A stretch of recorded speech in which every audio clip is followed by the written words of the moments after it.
in from across the world. And so before I bring in my panelists, I'd like to take us through quickly the leading newspapers here in Kenya and what we have on the headlines here. And on the Star newspaper, Exodus looms as civil servants quit, notice nears, leaving offices required by election law. MCA seeking to run for MP seat must equally resign from their current jobs. The story is on page 4 and 5 of the Star newspaper. And then just up there, Ruto calls Mount Kenya tycoons useless, says it is Kenyans who will decide. That is on page 5 of the Star newspaper. And then the main pictorial on the Star newspaper is a family that perished on a road accident, a couple and 3 daughters killed in crash to be buried on Friday. So that is what we have there. And we turn our attention now to the Standard newspaper, and the main headline on the Standard newspaper, knives out as MPs revisit coalition's bill. Legislators allied to Ruto have proposed a series of amendments to delay passing of bills supported by Uhuru and Raila allies. Will they agree by Friday? The story is on page 4. And busy school year of 5 key exams, that is on page 10 and 11. And father from hell, man suspected of killing daughters after row with wife. You'll find that on page 3. Then John Joannu, John Githongo's tribute on page 5. Top civil servants start early campaigns, and that is on page 14 and 15. Fake backs regulator in mobile calls, price war. That is on page 29 of the Standard newspaper. And then we go to the Daily Nation, and the main headline, why Ruto climbed down on coalitions. And that is on page 4. Schools now set tough conditions for students on page 7, and DP's allies seek deal on party's bill. Some of his allies are negotiating to have certain offensive clauses expunged, even as MPs begin a 3-day special sitting to consider the controversial bill. That is on page 5. And as we speak right now, I think from where I'm sitting, I can see the session is set to start as there in Parliament. So we shall be updating you of what is really happening as we continue to monitor and watch. Hopefully there'll be no exchange of fists today in Parliament, but that is what we have on the front pages of this leading newspapers in the country. So at this point, I'm joined by Daniel Wesonga, our correspondent from Nairobi. Daniel Wesonga, very good morning to you. Yes, very good morning to you, Miriam Ogutu in Nairobi. Good morning to our viewers here in Kenya, Africa, and the rest of the globe who are watching us this morning. All right, thank you. And we're also joined by Samuel Tawish, a journalist and also a correspondent from Nairobi. Samuel Tawish, a very good morning to you. A very good morning indeed to you, Miriam Ogutu. Good morning to my brother Daniel Wesonga, as well as Sharon Gitonga, and all our viewers watching this program in Kenya, Africa, and across the globe. My pleasure to join you on this program. Good morning, Miriam. Good morning, and nice to have you. And we also do have Sharon Gitonga, our correspondent and our in-house analyst, and I can tell she's in Nairobi, if I'm not very wrong. Sharon, nice to see your face this morning, and it's the first time I'm seeing your face in this new year, so perhaps Happy New Year, face to face. Thank you. Thank you very much, Miriam. And of course, Happy New Year to you and my colleague panelists, and to all our viewers who are watching us whether in Kenya, Africa, and the entire globe. A very good morning, afternoon, or evening also to each and every person, and it is a pleasure to be part of this show. Good morning. All right, good morning. And then just later on the tail end of the show, we shall look at other news from across Africa. Remember, the show is Kenya and Africa at a glance. So let's just start from where we stopped, and that is from the headline on the Daily Nation, why Ruto climbed down on coalitions. Deputy President William Ruto's camp forced to drop hardline stance after realizing going it alone isn't the best strategy at a time their main rivals are embracing many small parties and are fronting changes to the law to facilitate the registration of a coalition of political party. Why do you think Ruto has had this change of heart? Because we know he was quite adamant on the need to just form one big happy party and just to get rid of these other smaller what he termed as tribal parties, but now it seems to have had a U-turn. Why do you think this is the case, Daniel Wesonga? Yes, thank you so much, Miriam Mogutu. And for William Ruto, it's like the proverbial story that we used to be told when we were kids, that a hyena was faced with a two-journey way of two festivals where he wanted to attend both of them. So on one side, William Ruto sees that if he has a government where he has to share a coalition agreement with another person who will be his running mate and take the 50-50 portion of the cabinet like he was given with the President Uhuru Kenyatta, then he sees that he's going to miss out on a lot of things. And of course, he understands well how this coalition agreement works. And therefore, his greed is the one pushing him not to have anyone coming to his party as a coalition or an equal partner. When you look at the UDA party, it doesn't have a deputy party leader, so to say. It is only William Ruto who is a party leader. And you see the way even he runs his own political rallies. If today, for example, he goes to Teso South, where he's actually currently right now, and Teso North, you realize that William Ruto is the one who dictates who talks in those rallies. He's the MC, so to say. He's the host and the guest at the same time. So that is the way he wants things to be run in his UDA party. He wants to bring what we had in the Nyayo era as the one-party state, so to say. But on the other side also, he sees that if he goes it alone, he might not be able to win the 50+1, which is a requirement for him to become the president. And therefore, he wants to welcome these other people on board so that he bolsters his own ambitions to become the president. But looking at it, he cannot bring these people on board and tell them to fold their parties. They will not agree because they have seen whatever has happened before in the Kenyan political sphere. Before the 2002 presidential election, Raila Odinga was told to fold his party so that he joins KANU and he'll be supported to become the president. That did not happen. The Jubilee party was formed out of the collapse of all the parties, including William Ruto's URP. And therefore, you can see whatever is happening today. So he understands that if he tells even Musalia Mudavadi or whoever they are looking at, even Moses Kuria or Mwangi Kiunjuri to fold their party to come and join UDA, they will not agree. So therefore, that is why he is actually softening his stance. So he's faced by two difficult decisions, either to go it alone and enjoy the prospects of having a single party and getting 100% of the returns, or maybe sharing the party with another person, which will increase his chances of maybe getting to the State House. That is the scenario, Miriam. I submit. All right, thank you so much. And of course, the story is on page 4 on the Daily Nation. Let me just read a bit of that before Tawish and Sharon comes in to speak on the same. Now, Deputy President William Ruto has made a U-turn on his resistance to coalitions, but maintained a hard line on political parties in Mount Kenya. This even as his allies defended the change of heart, saying it's informed by the need to craft a winning team. Dr. Ruto has constantly insisted anyone keen on working with him should join the United Democratic Alliance, a demand that has infuriated some of his erstwhile backers in Mount Kenya, including Gatundu South Member of Parliament Moses Kuria and former Cabinet Secretary Mwangi Kiunjuri. But the need to court opposition leaders Musalia Mudavadi and Moses Wetangula has apparently prompted him to soften the stance, at least with respect to the Amani National Congress ANC and Fort Kenya, in anticipation of a pre-election coalition agreement. So from what I'm reading from this story is that perhaps other parties from other parts of the country, he does not have much problem with that. Like ANC or Ford Kenya, of course, these are parties that have been there, so perhaps he does not expect them to fold up and join the United Democratic Alliance. But it seems to be having a problem with these parties that are mushrooming from Mount Kenya region. Why would this be the case? Thank you so much, Miriam, and thank you for the discussion we are having.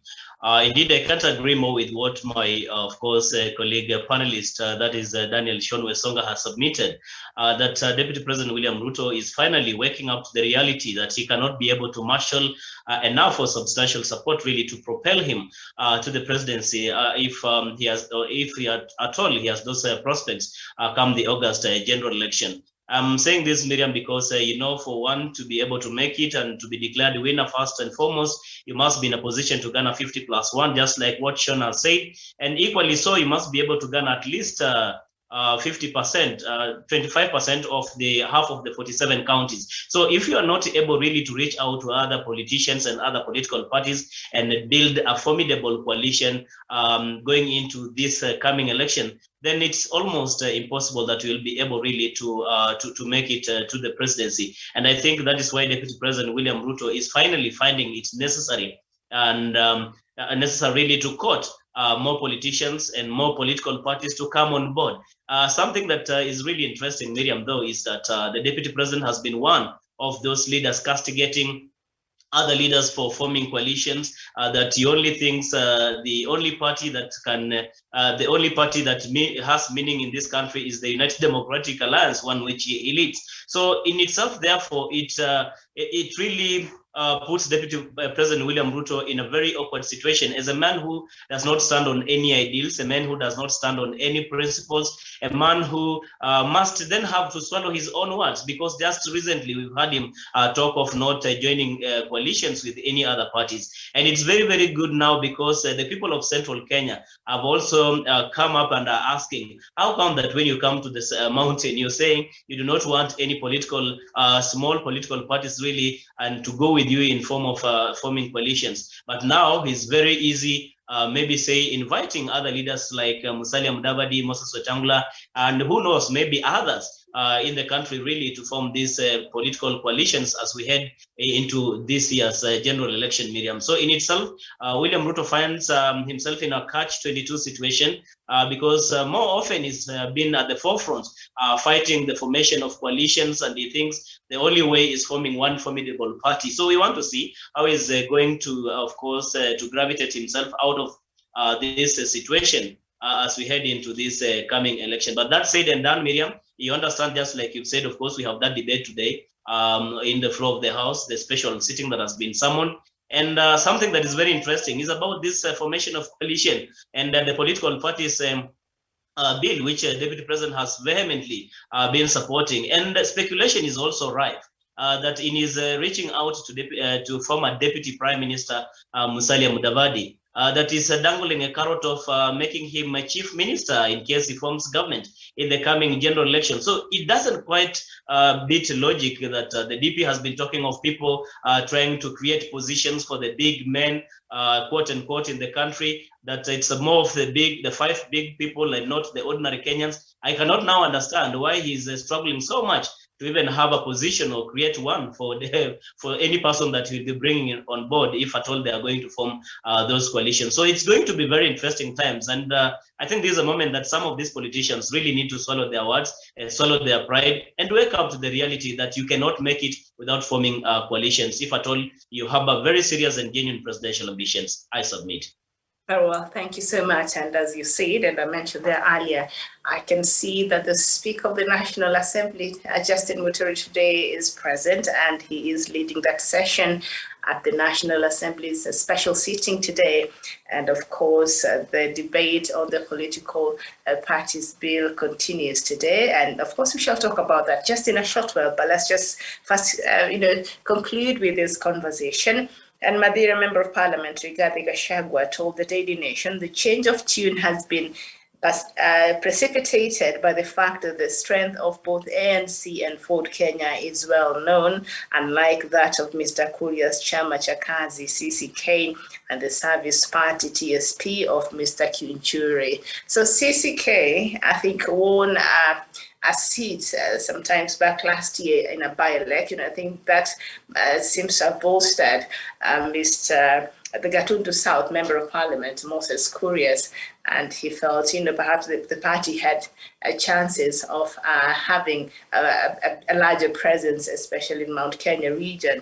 And remember, during that time, there was a disagreement, of course, with UD and the Deputy President, and we've seen how that has played out. But now, from what we hear from Madeira Member of Parliament, his argument, which I would think is that of the Deputy President because they're very close, he's saying that Moses Kuria's party and Mwangi Kinchuri's party, these are parties that don't have the same strength compared to ANC and Fort Kenya, so that's why they had to bend over backwards.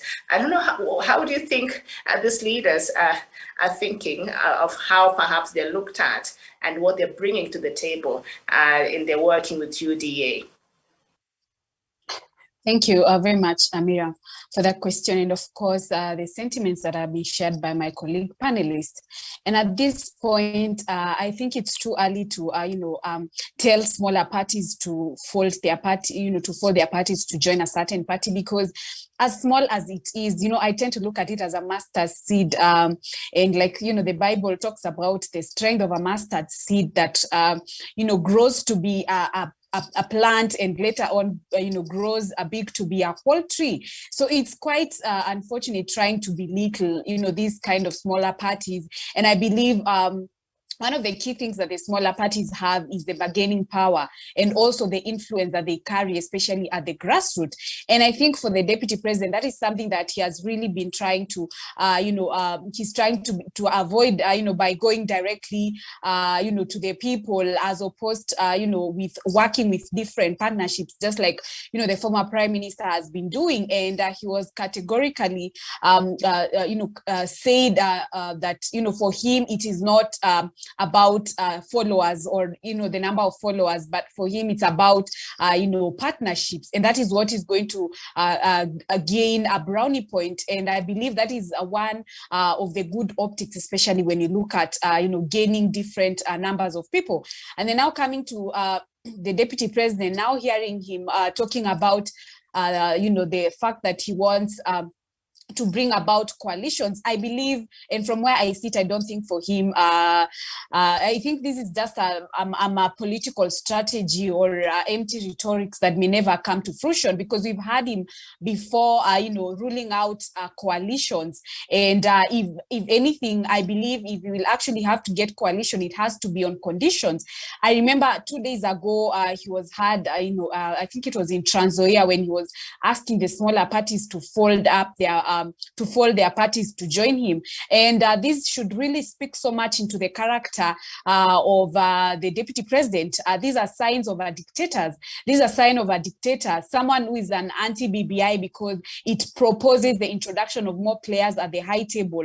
For him, he wants to be the proverbial cock that is going to, lord over all other passive characters to support him. So I think for me, he's not it's not a genuine strategy, but it's a way to, get power to, get power to himself. And it is one of the biggest signs of a dictator. And I think anyone that really considers him to be as a leader as at this point probably could be having a mental, disorder, because, there's no one who can go alone. You either unite or perish, and partnerships are the way to go. This is the only way to achieve, good optics when it comes to politics. Thank you. Okay, thank you so much. And in line with what is happening right now in Parliament, the story on page 5 of the Daily Nation, and Deputy President William Ruto's camp is apparently climbing down on its opposition. His camp seems to be climbing down a lot. I think it's a nice thing. Compromise, I think. All right, so they're climbing down on its opposition to the political parties bill as it emerged. Some of his allies are negotiating to have certain offensive clauses expunged. As members of the National Assembly today begin a 3-day special sitting to consider the political parties amendment bill, the DP's camp could be walking back on their initial hardline position that the bill should be rejected in its entirety. A former National Assembly Majority Leader Aden Duale disclosed that he was party to negotiations with proponents of the bill to expunge a provision that the DP's camp insists will grant the registrar of political party sweeping powers over party nominations. And one would argue this, and I see Duale is speaking right now, but one would argue this would have been the right way for them to go about it, the first time, outside of what we saw and the chaos and the shouting we saw in Parliament, last week. Tawish. All right, Daniel Wesonga. Thank you so much, Miriam Mogutu. And I would really like to state categorically that these are people who have been outnumbered. These are people who are besieged, and they do not have any other strategy rather than play the delay tactics. I talked the other time, and I said the maximum number of MPs that Tangatanga, the UDA party, can have on its side is only 134 members of parliament against Azimio la Umoja's 160 members, or even more today. And I heard yesterday one member of parliament from Nyanza, who is affiliated to Azimio la Umoja, saying that they're actually prepared for them, and they are willing even to spend the entire night and day in parliament just to make sure that these laws are passed. So that actually goes back to point back at the hypocrisy, the conmanship and the deceit of the Deputy President William Ruto in saying that he's ready to form coalitions with Musalia Mudavadi, Moses Wetangula, and in the same time goes to parliament to fight the laws which could put this coalition on a very solid and a legal agreement. You know, he does not just want to form coalition with these people, but he wants to form a coalition based on word of mouth. You know, just telling you that come support me. If I win this election, I'm gonna make you so and so. That can never be a guarantee, Miriam, because in 2002, when Kenyans were voted as the most ambitious persons after electing the NAC government, the government seemed all good and Kenyans seemed to have a very prosperous future ahead of them. But immediately after that, the government crumbled down in 2005, simply because whatever they had agreed in forming up the NAC coalition did not come to fruition, because there was nothing which had been put down in law. So there was no compelling reasons or compelling law that would put maybe Mwai Kibaki and his friends to respect whatever agreement they had with the Raila Odinga-led faction. And therefore that led to the fracture and the crumbling down of the NAC coalition. And the implications came later to be felt in 2007, 2008 post-election violence. That is something that we might not want to happen. Let us have these laws written to book so that if people get into coalition agreement, they have a legal backing to it. And therefore that will also protect the smaller parties and protect the marginalized communities which will be wanting to get into coalitions with bigger parties. But as it is, Miriam, today William Ruto again is going against whatever he has been preaching of late, saying that he's allowing Musalia Mudavadi and Moses Wetangula to come and form a coalition. How can you allow people to come and form a coalition with you when you're actually fighting the same laws that are more likely to safeguard the rights of these people who are coming to form a coalition with you? And lastly, Miriam, this is a man who is full of deceit and doublespeak.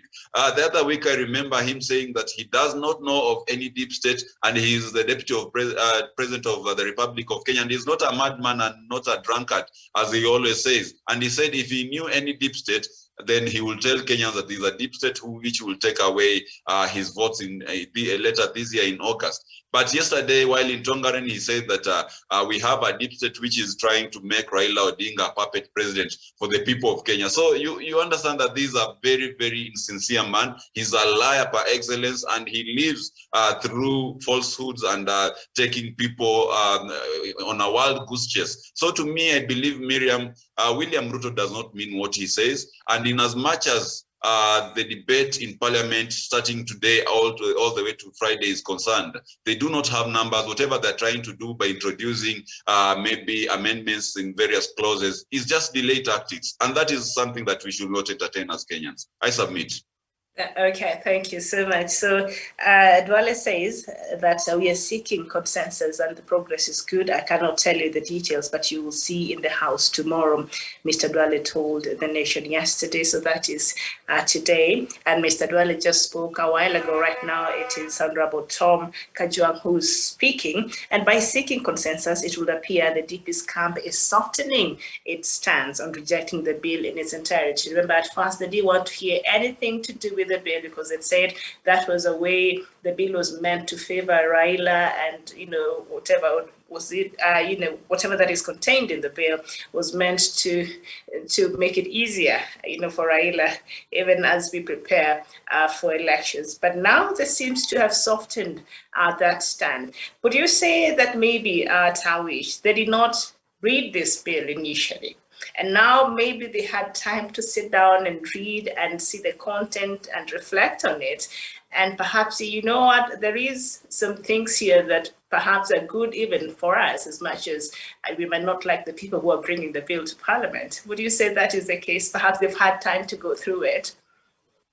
Not necessarily, Miriam. I think what the politicians allied to the Deputy President William Ruto are doing is basically political hypocrisy.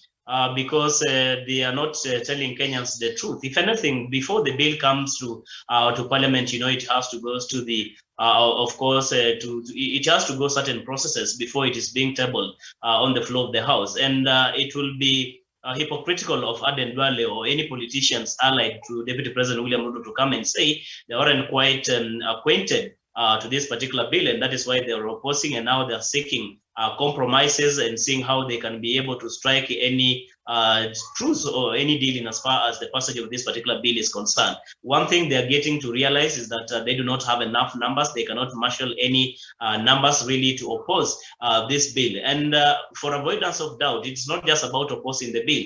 They know it deep in their heart. Even their conscience is telling them that this bill has nothing bad, has no hidden agenda, apart from just opening up the democratic space in the country in as far as how we are doing politics in the country, and more so on the building of coalitions. And that is why Aden Duale and others now, you can hear them having that change of tone. Of course, I've seen Deputy President William Ruto during the just recent rallies he's been having, and even the one he's having today, he continues to castigate and pour cold water on this initiative to have, of course, this legislation. But I can assure you, like Sean Wesonga has said, this particular bill is going to pass. It is going to be assented into law eventually by President Uhuru Kenyatta, one, by virtue of the numbers that President Uhuru Kenyatta and former Prime Minister Raila Odinga enjoy in both the bicameral houses. And it will be almost impossible for Deputy President William Ruto to be able to marshal enough numbers to be able to floor this particular, of course, legislation, Miriam, because what we all understand, you cannot canvass this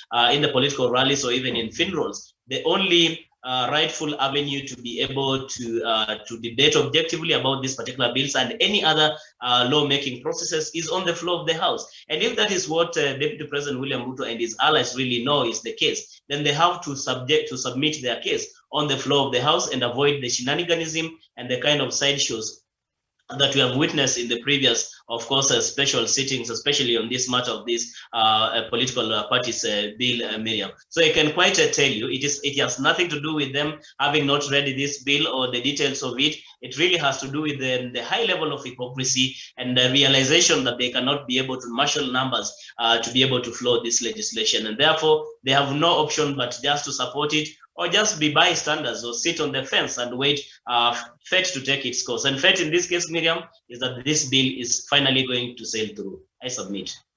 All right, I hear you. Sabo, Tawish, Sharon, Tawish is saying it has nothing to do with them, you know, calming down and perhaps just looking at this from a sober perspective and, deciding to just seek for consensus and, lobby and, persuade and just see if they could work and with the other side and see which parts of that perhaps they want to change, as we've seen there, Aden Duale express. But I wish she's saying no.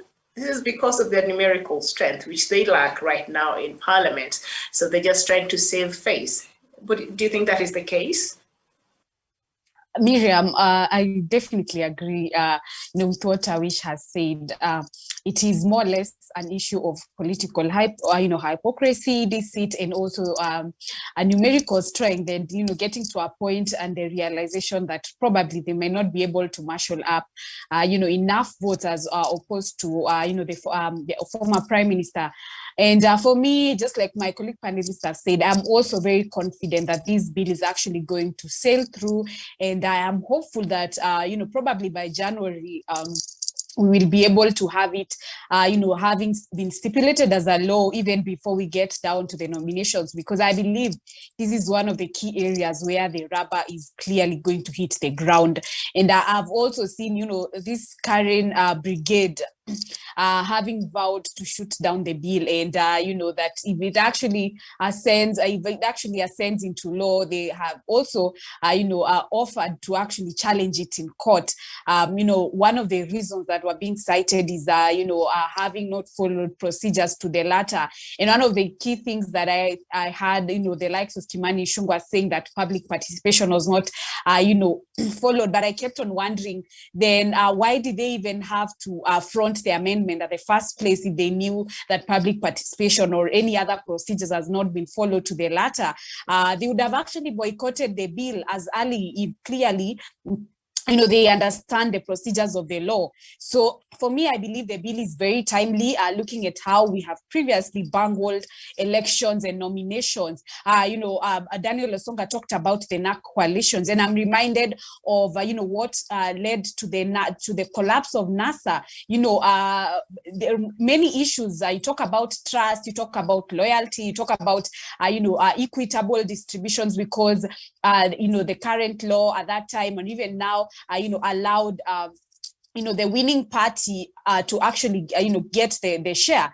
And I think that is what brought out the whole issues of mistrust and loyalty and majorly the entire collapse of NASA. And if these kind of mischiefs are not, these kind of loopholes are not put into place and backed up by the law, then it is also going to be a fallout to even the likes of ANC are crafting up to join up the UDA brigade, having been at the NASA collapse, and the same happened. So what if this time the UDA gets the bigger share? How is it going to turn out for them? So I think they also need to get to the reality of things and see that these supposing that these bill is actually ascended to law, it's actually also going to work in favor of them. Also, the issue of nominations and especially the MPs that are allied to the deputy president, I believe most of them actually are from Jubilee. And if you remember, the last nominations, were full of chaos. They were bungled. And if this kind of clauses are not legally backed, then it is also going to be, doing the same things over and over and expecting the same results. So for me, I believe, the legislatures are going to concretely look into these kind of clauses and, pass them into bills and not politicize, these kind of bills, because our problem is that we politicize everything. Let them look at the interest of the people at heart, because these people are the same people that put them in office, and not politicize this whole matter. Thank you. Okay, thank you so much. And I think at this point we shift and move on to the African news part, where we get to look at other stories from across the continent. Remember, the show is Kenya and Africa at a glance, and we start with Sudan. And the resignation of Sudan's prime minister leaves the military in full command and threatens a return to the repressive policies of the regime of ousted strongman Omar al-Bashir. And that is according to a story today on the Daily Nation. After 5 months of street protests and violent crackdowns that have claimed at least 57 lives, observers fear more bloodshed ahead after civilian Premier Abdallah Hamdok stepped down late on Sunday.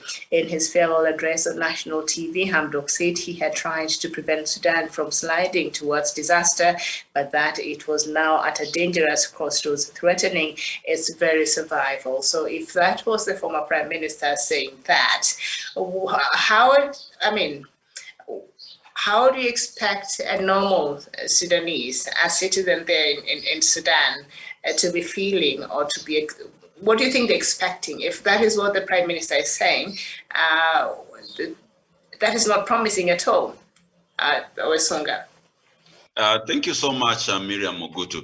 And of course, that goes out as the warning shot to the Western powers, who are always very greedy to make sure that they overturn, or maybe they instigate coup d'etats against African leaders. You realize that in Libya, just above Sudan, we had Muammar Gaddafi, who had led the country into prosperity. By the time they were taking out Gaddafi, Libyans, even as far as the desert states of southern part of the country, were enjoying free electricity electricity, water, and even some free housing. And the life in Libya was actually as equal as what people are living in Spain and parts of Europe. And that is what the Western powers do not want to see. You realize that even in Sudan, despite having maybe some of atrocities committed in the Darfur region, the most of the country was doing quite fairly well. And in terms of peace and even tranquility, President al-Bashir was actually trying.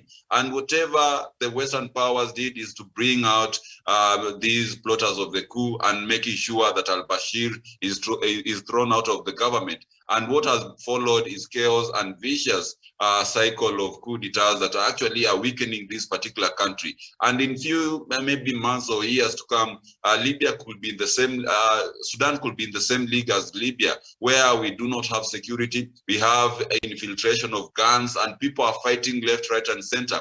And that is what is weakening Africa. That is what is taking Africa back in as much as the rest of the world is progressing. And I agree with the words of the former Prime Minister, because when we have this vicious cycle of the government coming back to the civilians, and then before you know it, the military is coming in. You know, you never know. The next thing you will hear is that the military again, power has been seized again by another general or another commander in the military. And that is what will happen, you know. So to me, I think it is not a very, very good sign for Africa. And the stakeholders in Sudan should actually sit down and make sure that Sudan does not go the way the South Sudan, its neighbors and its child, has gone over the years. Because that will mean that it will be embroiled in a strife that might take long to solve, and that will mean very, very grievous and serious implications to the people of Sudan in as much as peace, progress, and even industry is concerned. That will take them down, and that is what the West has instigated. And I believe the Prime Minister is very right, being that he has been at the helm of leadership. I submit. Very well, Daniel Wasonga, thank you so much. And before we go further with that conversation, we are joined by Dr. David Matanga. Dr. a very good morning to you. And if you don't mind, perhaps you bring us the headlines of the rest of the newspapers from across the continent, if you have them, please. All right, I think he's ready. He's getting ready there. So once he's able to speak to us, he'll bring us the latest newspaper headlines from across the continent. Doc, good morning.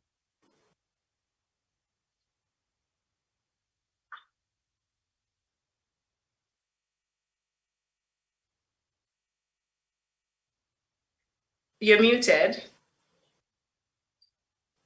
You're muted, but we can't hear you.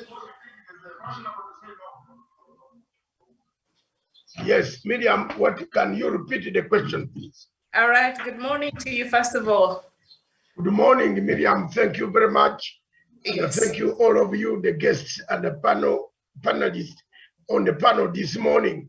Thank you. All right, so I just wanted you, if you have, to bring us the headlines from across the continent of the newspapers, because we are at the African section where we just finished looking at the headlines from the Kenyan newspaper, so we turned into the African headlines. So I know you do have the newspapers from across the. Yes. Go ahead. Yes, I do, and you have touched on one of the key issues that I was going to talk about. That is the issue of Sudan in Khartoum. I think I had Wesonga talk about it. You asked something about it, I don't know. But let me tell you, east, west, north, south. The question of Sudan is very simple. There is a coup in office. That's all I can tell you this morning. There will be another coup, and it is going to be not very, very far, very near. Because the division, the only thing that is dividing the people of Sudan is the ICC indictment of Bashir. You take him or you don't take him. Miriam, nobody else should tell you any other story. I've been in touch with very senior generals some of them whom I've known for a long time. I've known them for a long, long time. And the situation is very simple. People are saying we have our courts. Darfur has come back, united, healed. The people of Darfur are not seeking independence like the people of Biafra seeking independence from Nigeria. The people of Darfur are part and a parcel of the Sudan that remained apart from South Sudan. And the peace has returned in Darfur. The UNIMID, which was in Darfur, a hybrid peacekeeping force that is in Darfur, made of AU, UN, and others, has been reduced. There's no war in Darfur. The crimes that were committed, yes, were there. But the court in Sudan has the powers to try Bashir. There are so many ways that we can do. One of the ways is Sudan quickly, which the advice I've given of reason to them, to domesticate the ICC into the Khartoum law. If you want to stabilize Sudan, that's what you can do. If you want to accuse President Museveni, you don't need to go to The Hague. You go to the special division of the International Criminal Court, which is in Kampala. Did you people know that? It is in Kampala with 3 judges. They will slam you the same punishment that that you get in the ICC. A special division of the High Court of any country in Africa can try international crimes. Kenya has not even effected that special division of the High Court. We are here running into election. And for me, my role this time, Miriam, as God gives me the strength to come here every morning to go on telling Kenyans, they will remember my voice one day. You are now talking about the election, running to election. Believe me, my brothers and sisters of Kenya, there are so many things that you are doing very wrong. But one of these days, you might not hear voices similar to mine. I might not be here to see the voices, but I will hear from the Spirit or anywhere I will be. But I'm telling you, my brothers, you are doing things wrongly. Even those who are supposed to do things. Look, Miriam, there is no special division of the High Court to try in case ICC comes back again. Which will be coming. It will be coming. Believe me or not, with these elections, with the way the election, the way Ruto is saying, is mwanaume, ndume, that he is even beyond a god or a he-god. Because he-gods are the ones that like things so much. Even when a he-god sees a woman, he wants to jump on. Ruto has become a he-god of Kenya politics. In fact, I'm told when he sees a woman, he wants to fly. That's the president you want to elect. So it's up to you. But let's be honest. One of the things he said, he asked the people yesterday in Malava that in Mimi naonekana, actually he was in Wesonga's place, that Mimi ndio mtu anaweza kuiba kura. Do I look like I'm a person anybody can steal his vote? So, no, you are Kenyans on this panel.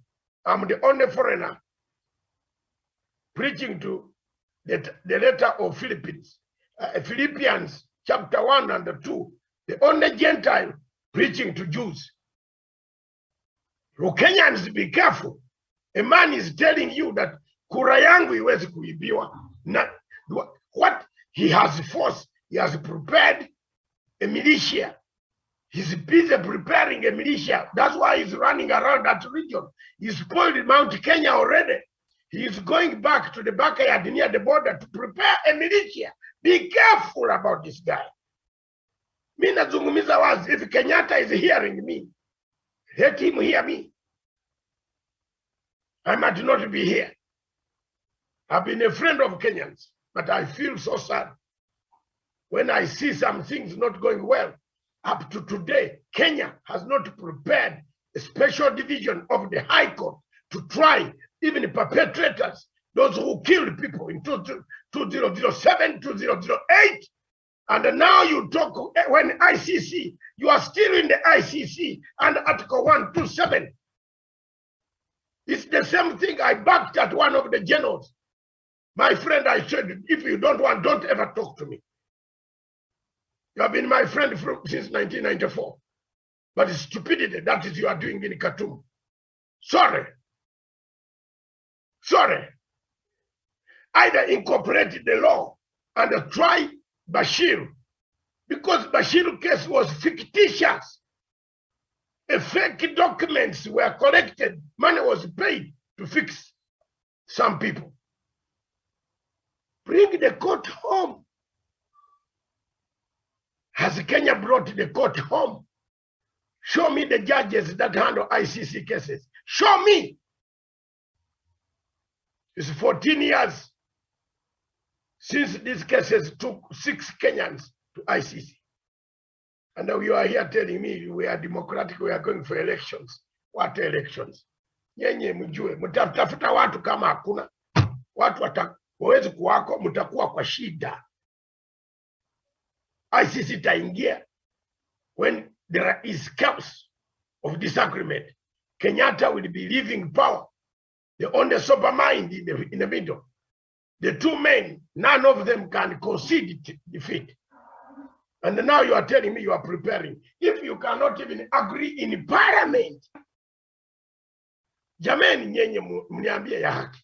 You cannot agree in parliament of laws that are making parties worth. You want to quarrel over money, over coalition. Why don't you straighten it that we are going into this coalition? When we win, we also have played a part. You give us 1 million or 10 million when the money comes from the political parties kitty. What is wrong with that? And then MPs. One MP called Adan Duale stands in the middle. I wanted to bring that to your attention first, Miriam, before I read African news. As you know, I am a very good talker, but not a very good reader. I can write very, very good Shakespearean English, but I'm sorry, I am not British. Those who pretend to be British, to hell, I'm not British. I am born African. I'll speak my English accent as it is. Because part of the problem that has brought Africa here is people pretending to be Wazungu, yet you are not. You can't live like a Mzungu. You go and steal. A Mzungu doesn't steal government money. Tell me, which Mzungu steals government money and remains campaigning? Eh? Miriam, go to Britain. I've lived there. I am not, I'm a British by association 37 years. But you cannot steal 10 pence, 10. You know 10 pence? 10. If you declare your form, and your form was 242, and you declare 240 cents less. You know how many years you go? You know how many years? 7. All of you on the panel, listen to me. 7. And that is, you know, you have not even killed anybody. You have not beaten anyone. But you have made a false declaration. it means you are very dangerous. It means you can falsify documents. So the magistrate looks at that is the pattern you are growing in their country. They will fix you. But here, look at Ruto. He's busy even preaching to us, threatening us that nyenye, mwezi kuiba kura yangu nyenye, none of you will steal my vote. We are here. So for me, I'll speak my accent. My children speak. If you hear them, you might think I'm from another planet, Venus. No. I kept my Ugandan accent, and I'm happy that way.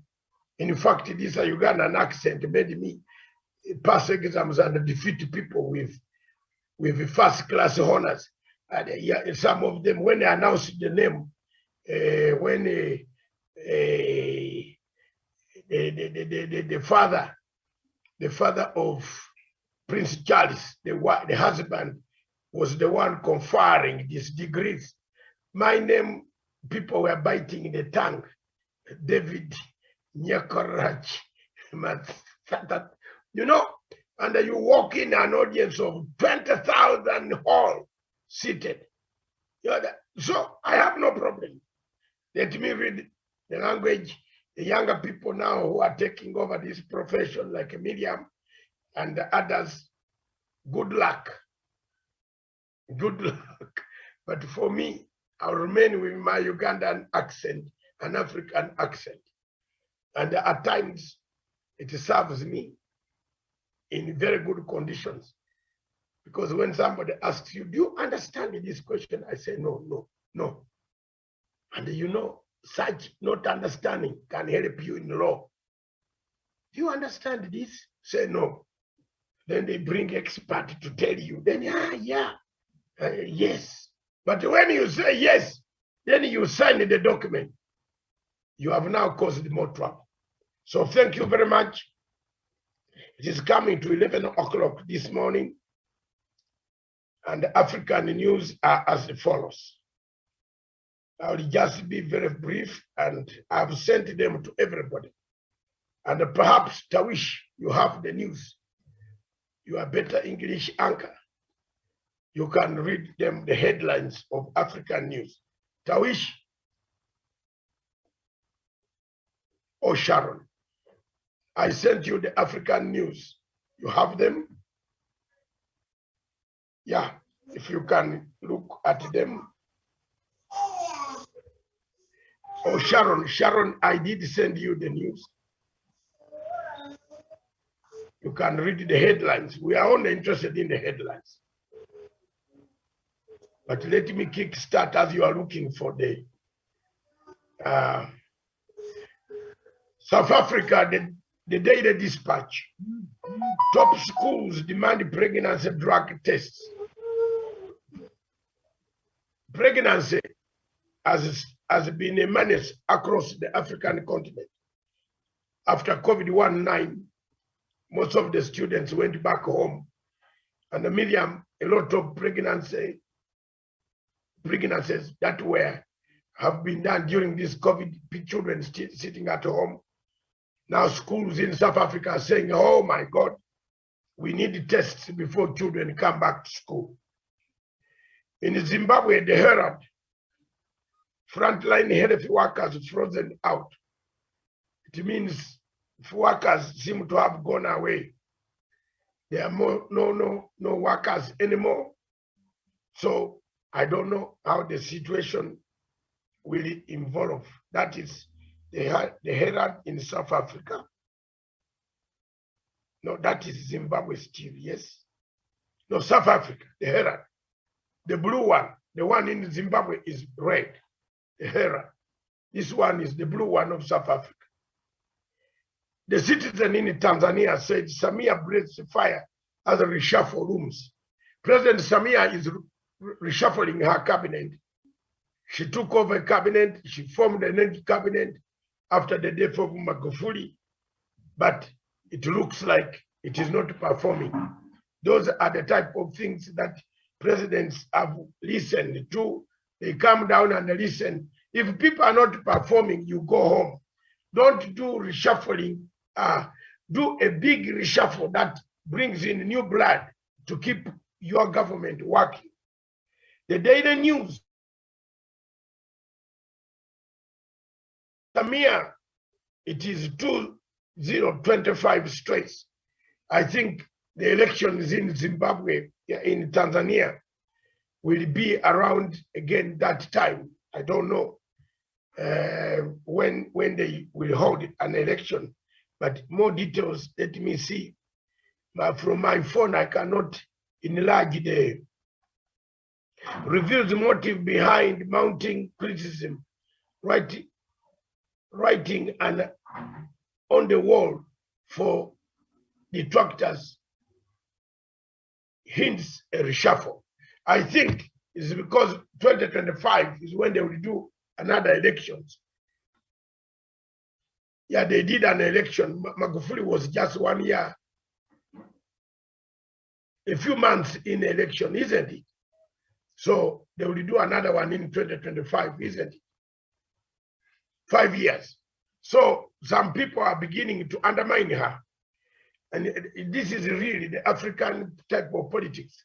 Now they have tested it, they have seen. And she says she will remain resolute as ever. Yes, we move on. I think we are making progress. Mwananchi, Samia atema nyongo. Samia atema nyongo means is going to, atema means Swahili people are here. Miriam, you are a Swahili. Tell me what atema nyongo is. I don't want to attempt to make errors. So, Daily Monitor, at last, the law in Uganda to touch the NSF money. NSSF money is here. You know, across Africa, the NSF workers' money, it is always the, the gold mine. Uganda has signed in law for people to use that money, for the government to borrow, for people to borrow. Of course, that is now increasing more corruption, but I hope it will be utilized for the good. Also on the front page of the Daily Monitor, you can see President Museveni being injected with his booster. He has got a booster and he's telling you, you better go and get your booster. You will be at your own risk if you don't boost your immunity against many other viruses, variants that are coming. I hear there is one coming in Israel, and I saw another one coming from South France.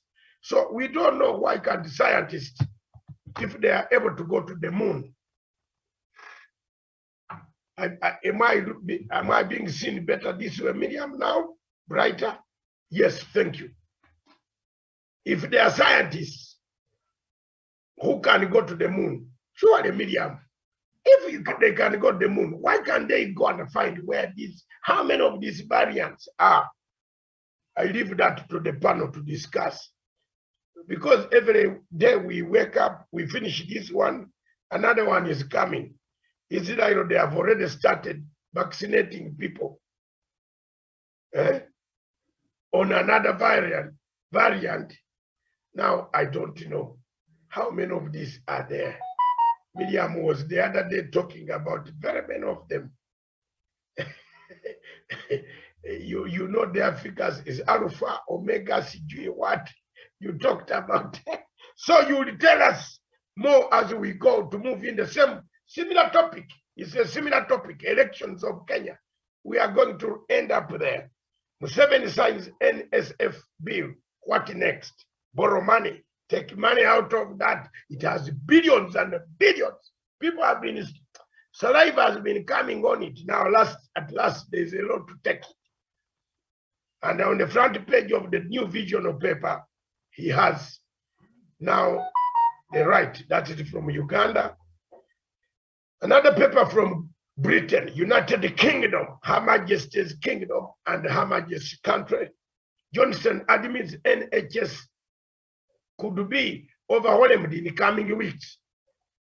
Jermaine, people in the UK who took Johnson, those one shot, Miriam, many of them seem to have a problem. Very many went back. I don't know what is wrong, but those who took Zenica seem to be stronger. I don't know. The Zenica that was done in Kilifi. But people who took Mondana, is it Mondana? Something like that.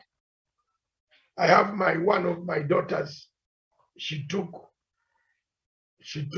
Johnson. And her friends, where she works in one of the offices, in the passport office in that country, her friends were not covering themselves properly. And Mondana, Johnson, she went back to the clinic, and when she tested, she said, Dad, they are telling me it is there, so I have to sit at home. But I got it from my friends, so the whole office. So later on, she's now out, she got out of it. They have given her a new jab, a booster. But so if you have taken Zenica, I think it's better stick to Zenica. But we have a lot of experts coming around, Miriam, telling us, oh, you mix cross-check. Me, I wouldn't cross-check my blood, play with it like that. That you die with one thing, but cross-check, I don't know. Next is, also on the front page, Museveni again takes the dose. No, we can see a picture of which minister is this?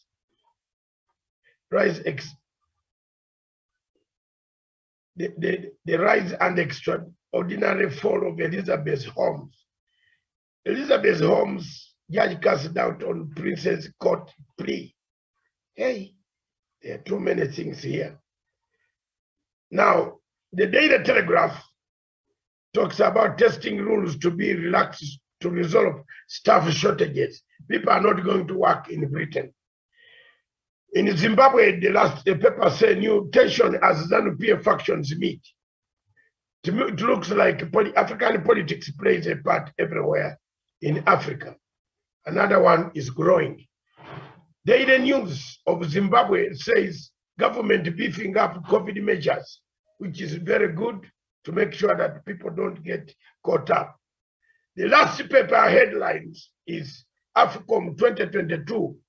Morocco carries its own food. Hey, my God. And I want Tawish, who is a football lover here, to tell me more about this. What are we really having on the continent? Morocco looks like it is becoming another apartheid regime on Africans.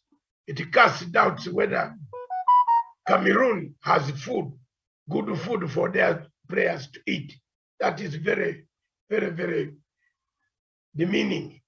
So I don't know.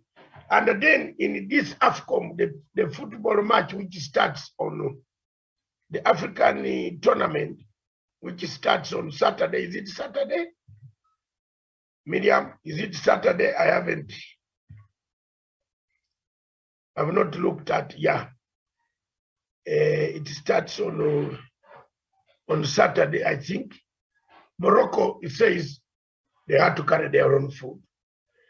But there is also another problem that you should note. Ethiopia seems we are heading there.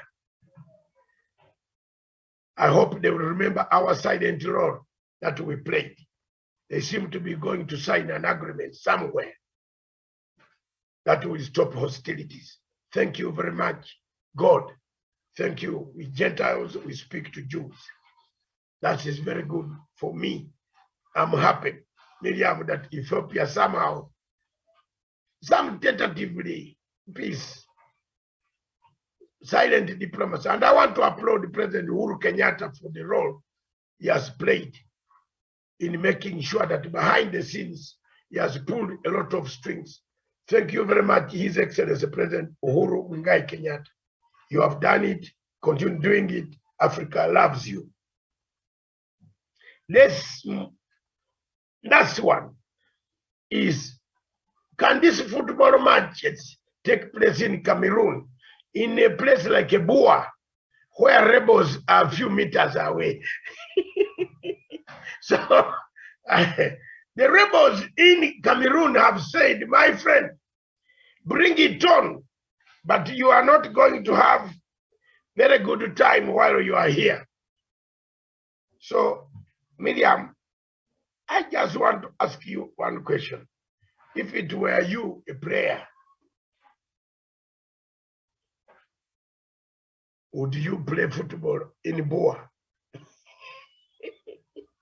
Would you play football? Anybody on the set can take the answer. Would you play football in Boa? If you were a player, would you play football in Boa?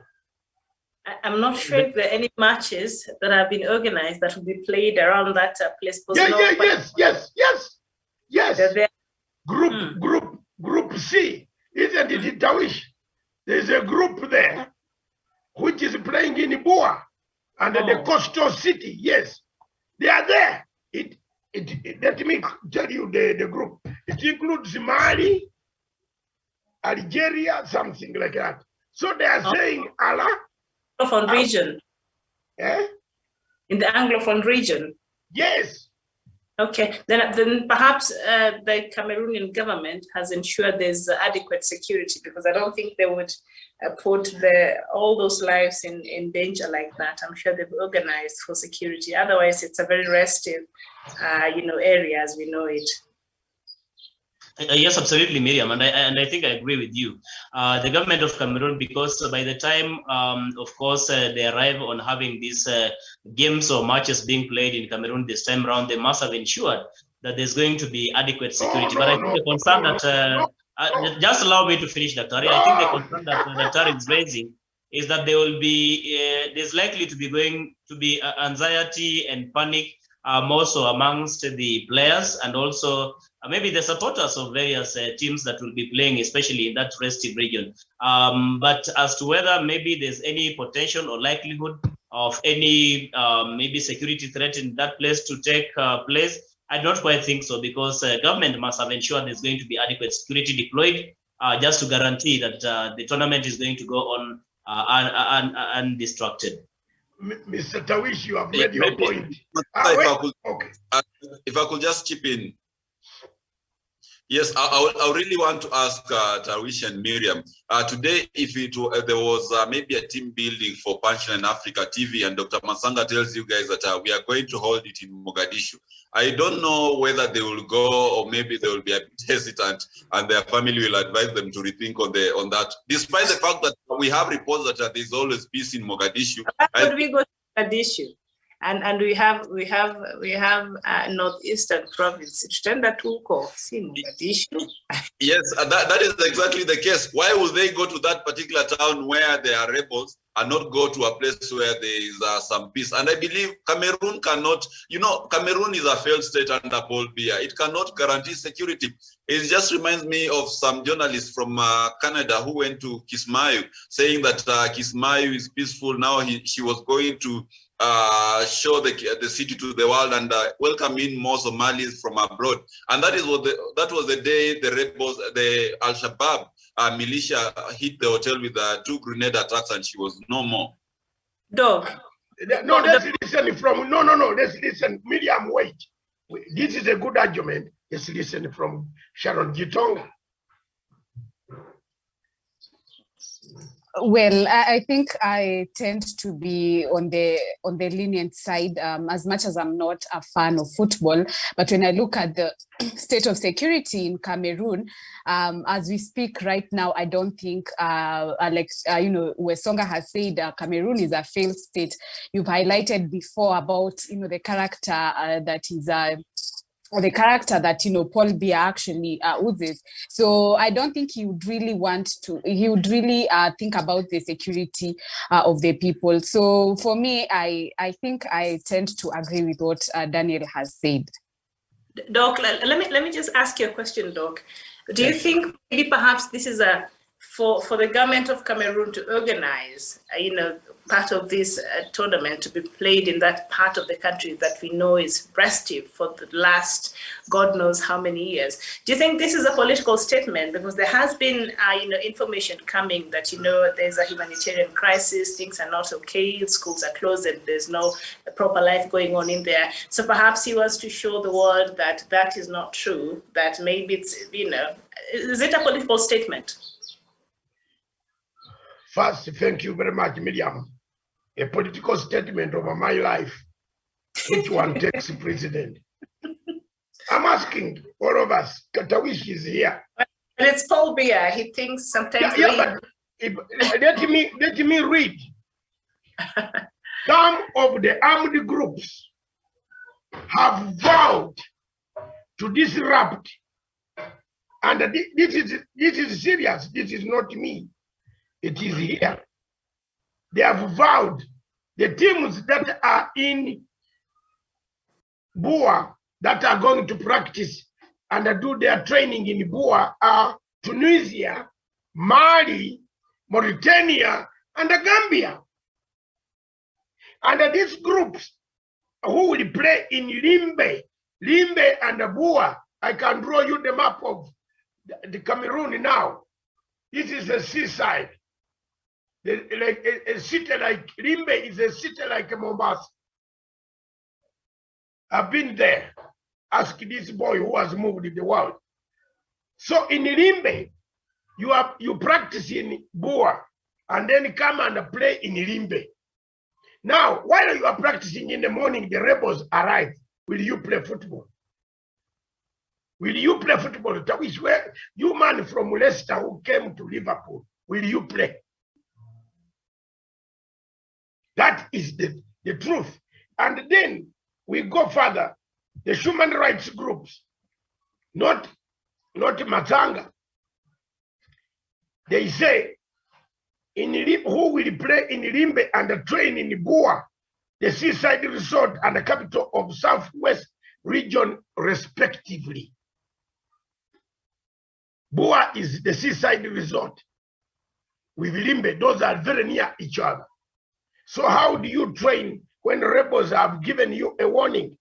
The threats are very serious, said Blaise Chamango, head of NGO Human National NGO is of the Human Rights Watch, based in Bua. On Wednesday, there was an explosion in Limbe. An explosion, a bomb was laid in Limbe, in a takeaway place where people, fans have come to watch the good football on African continent. My sister Miriam, you tell me you can be relaxing. Mr. Tawish says we can, there is not, the government has assured a bomb on Tuesday, a bomb blew. Now, how will the players concentrate? The players have to do two things. You must watch while you are playing outside which rebel is coming to sneak in your playground. So for me, this is a waste of time and money for African countries. This football match should not have taken place in Morocco, in Cameroon. It should have been transferred to peaceful countries where people can enjoy, like in Nairobi. If Nairobi had the stadium, several of these stadiums everywhere, we could have enjoyed Kenya. Kenya is peaceful, Jamaica. But to take an African group inside there, you better take them with your commandos. Some countries have come with their commando units because so players are going to be abducted. I'm telling you, You might find, wake up in the morning, the whole team is taken. And now these are foreign nationals taken on your ground. This is stupid. AFCON is 0. I will not watch. Anybody who has a comment? I agree with Wesonga. Yes, yes, Dr. Mansanga, maybe if I could just chip in again. Go ahead. Yes, has given you a floor. Go ahead. Okay, thank you so much. And I really want maybe just to bring to the attention of the panel and our viewers that a study conducted by a psychologist at Harvard, I was reading some book just a while ago, and it says that sports people or maybe athletes and footballers are more likely to perform below their expectations when they are under tension than under normal circumstances. That is why you might find a very good player, or maybe even in tennis or maybe athletics, who is very good in the field, but whenever they go to compete with a big shot, someone who has a global fame, you realize that they perform below par. And that is not because they are not good in their craft. It is because they're actually panicking and they have a lot of adrenaline rush in their bodies. So whatever Dr. Masanga is saying is very, very correct. Games like football actually means the players need to have peace of mind. They need to have some bit of calmness, and therefore the environment really matters. Why do teams perform dismally whenever they are not treated quite well? Even here in Kenya, you remember the Rio Olympics, some of the athletes did not perform well, but when they were asked, they said they were not given good conditions. Some of them were given economy class air tickets and all that kind of manner of things. That is why in Uganda, whenever these sports people come back from competing, President Museveni will give them cars, will give them land, and all those encouragement packages that they are given, so that they go out there with a very full peace of mind. So whenever we are having people playing in a region which has been marked as very volatile and rebels are at the verge of attacking anytime, I believe that will be subjecting those players to unnecessary tension and mental torture, and they might not perform quite well. So I support Dr. Matsanga. Let them look for a country, another country, which can hold this event without having the... Wesonga, you have made your point. Miriam, Joseph Otto Manasseh. What is he saying now? It is like playing football on the Upper Nile. Upper Nile of South Sudan. The rebels are just nearby. Dr. Or in Kabul. Right now, if you tell someone to go play football in Kabul, will they go to play there with the Taliban in power? Yesterday, the Standard newspaper carried that story. Let me just read a bit of it, just to add on what Dr. you've said and what Wesonga have said. Now, the nearby regional capital of where some Group F training will take place was struck by 2 explosions. So as much as they'll be playing in the Limbe Omnipresent Stadium, but some of these countries will be practicing, in where. And of course, the authorities have kept security plans under wraps, but promised there will be no disruption of Group F matches. Armed police and soldiers are already positioned at major intersections. Checkpoints have been set up on roads into the city. AFCON will take place in very good conditions. There are no grounds for concern. That is according to Emmanuel Ledo Ngamba, that is a senior official of FACO territory, which includes Limbe and Bwea. So they're saying it will take place under very good condition and there's no cause for concern. That is what the government of Cameroon is saying, but it is a cause of concern. And I think countries whose players will be there, which is Tunisia, Mali, Mauritania, and Gambia, they should be on the lookout. I want to take this opportunity through this television station and through the sister Cameroon Broadcasting Corporation satellite to call upon countries, 1, Mali, Gambia, all the countries in that group to go and board their planes and leave. We cannot glorify Paul Biya by giving him a platform to successfully continue to kill the people of Amazonia. The human rights abuses in Amazonia must be matched with international approach. As an international activist, I send this message. Those teams, pack and leave, go home. There will be no football around there, I'm telling you. And don't tell me I am an overseer. Somehow I think my grandfather from the mother's side used to be an overseer. And these genes seem to have flown in me with Songa and Tawish and Sharon. Miriam doesn't believe it. She only laughs. But I am an overseer. If these guys don't get out of that place, you will hear the trouble coming from Boa. You don't know, I'm the one who brought out this issue of Amazonia. I have been campaigning for the United States to intervene and give a no-fly zone until they refused. The rebels now went and got guns, Miriam, ammunition. They are being armed by some countries there. Some of the countries are my friendly countries. I don't want to name them here this time to shame them. But there are 2 West African countries giving the rebels arms. Listen to me. You teams pack and the ship go away. There is a problem there. It is very bad for us to have a whole younger talents. Do you know that some people in Europe have refused their players to come? Miriam, are you aware of that? I follow everything in the world. Remember, I wake up at 4 a.m. I'm on BBC everywhere. I pick all the news. Pack and go home. Let Paul Biya lose.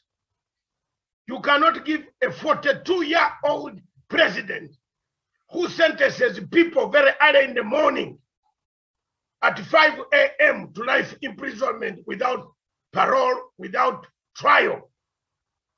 And you give him a football tournament of Africa.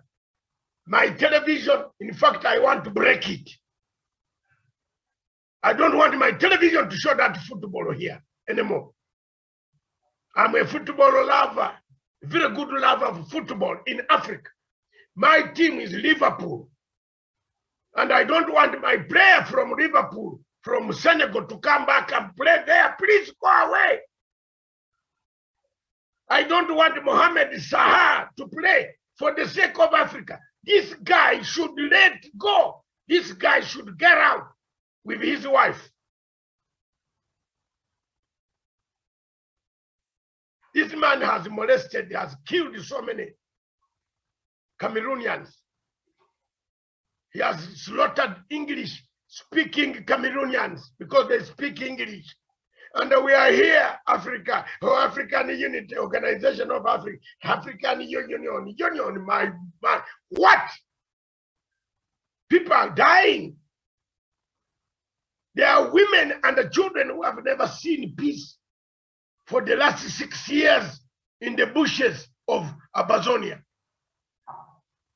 And the world is watching a French mercenary equipped by France, supported by France, supplied by France, DSGE, intelligence external systems, to destroy Africa.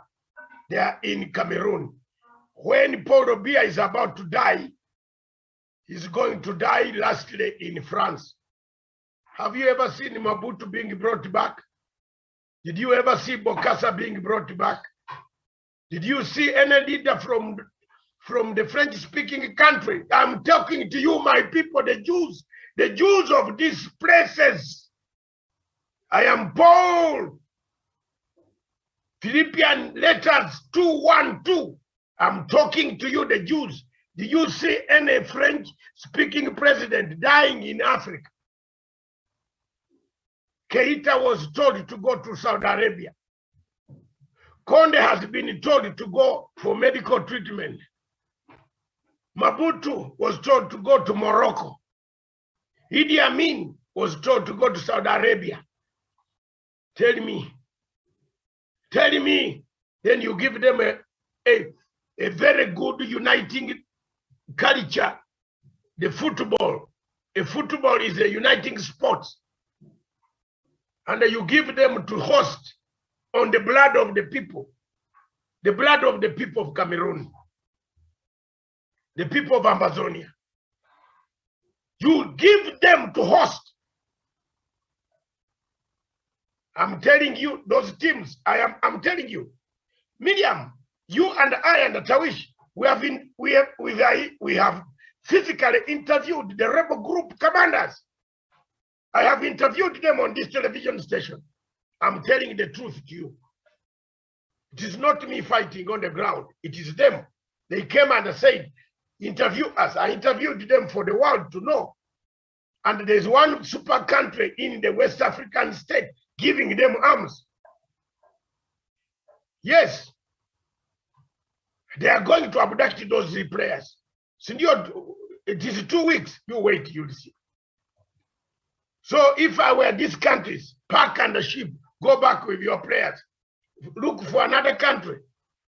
They should have given to a safe country. Fortunately, there is no safe country around the Sahara region and the equatorial region. Gabon is in turmoil. DRC is in turmoil. Congo is in turmoil. Chad is in turmoil. Central African Republic is in turmoil. Oh, hallelujah. Oh, Africa.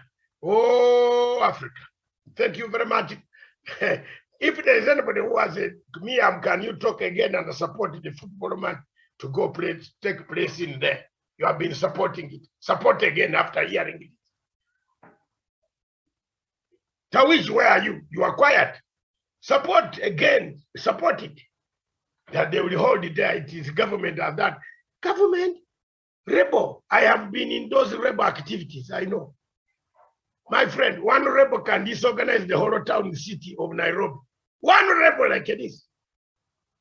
So when I'm talking to you, you have forgotten. So you seem to have forgotten. I fought against Idi Amin. I'm a rebel. One single rebel can disorganize the entire town. At a football mpira unawacha even money in the pocket. So why don't tell me that those guys are just joking? That there are roadblocks everywhere. Which roadblock? Those roadblocks can be overtaken. One rebel takes all those roadblocks. Watu watakimbia watawacha hata kiwanja mpira hakuna. How many we used to disorganize Idi Amin's soldiers? How many were we? Short people, small, slender, swift, handsome, with dreadlocks. When I tell Miriam I used to have dreadlocks, you can't believe it. Yeah. Then you find the Libyans in the swamp. The Libyans are in the swamp. They have been hit here, hit there. They are in the swamp sinking. What do you do in Kagera? What do? Do you carry them? Do you look like a Libyan? Do you look like an Arab? How do you carry somebody you don't? Are you Red Cross? So don't rebel activities if they are around the Amazonia. Please leave. Let these guys let's give advice. Let these football teams leave quickly and postpone the AFCON. Don't waste time giving a government that has killed people sanctuary on international scene because you collect oil, timber from Cameroon. Stupid Western countries. Very dangerous. And unfortunately, I don't eat frogs like the French. In fact, it looks like they almost brought a frog on my throat. Oh, but my throat has come back now. Shame on you. You must have sent frog poison. Yes. They have killed Africa. Miriam and Tawish, I want you to and especially Daniel and Sharon, you look at the people who have stood out and spoken for Africa, from Baba Tafa Balewa, if the voices are not the same like mine. No, tell me, Nyerere's voice, how was it? Like mine. Baba Nkrumah, look at Nkrumah's voice. Tawish, am I wrong? Like mine. Patrice Lumumba, mine.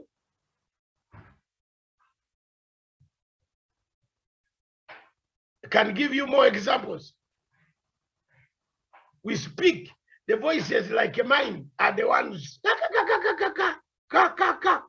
you know? Nyerere's voice, you might think is a child speaking. Huh? But when he means business, then the voice comes out like now me. I can change the soprano to, is it called a soprano to what? Change. Then I hammer points. That means now I'm annoyed. I'm pissed off with this type of life in Africa. And you are taking a football match in Amazonia. Ndugu zangu wenyewe wa Afrika nyenye. Muko na akili kweli.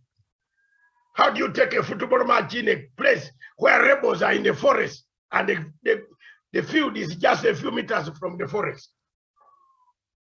Surely, you are killing these younger men and their talents.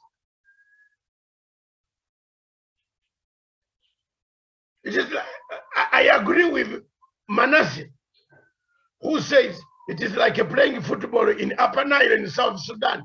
It is a suicide mission. Because, Miriam, look at South Sudan, Abyei. We talk every day. Abyei region is volatile. We have not solved that one yet. Then you tell me here there is peace where we haven't solved the Abyei Peninsula. We haven't. Have we solved it? Where the all African oil is in Abyei Peninsula. Did you know that? Did you know that, all of you? O mnyenye mnaona computer mnakaa nazo namna hii. Kwa nini? The entire oil of Africa has sunk in Abyei. Now the battlefield is there. Chinese are there. Americans are there. French are there. The only country which is moderate on Sudan is Britain. The British have gone back because they were the former colonizers. They have left this territory. Men looking, Russians, mercenaries, have arrived. Why are they guarding Abyei? Those are topics that, Miriam, you should scribble down yourself and bring them. And we tell people the truth. Why do we have mercenaries guarding Abyei Peninsula? There are so many things happening in Africa. I cannot accept a football match to be held in Cameroon.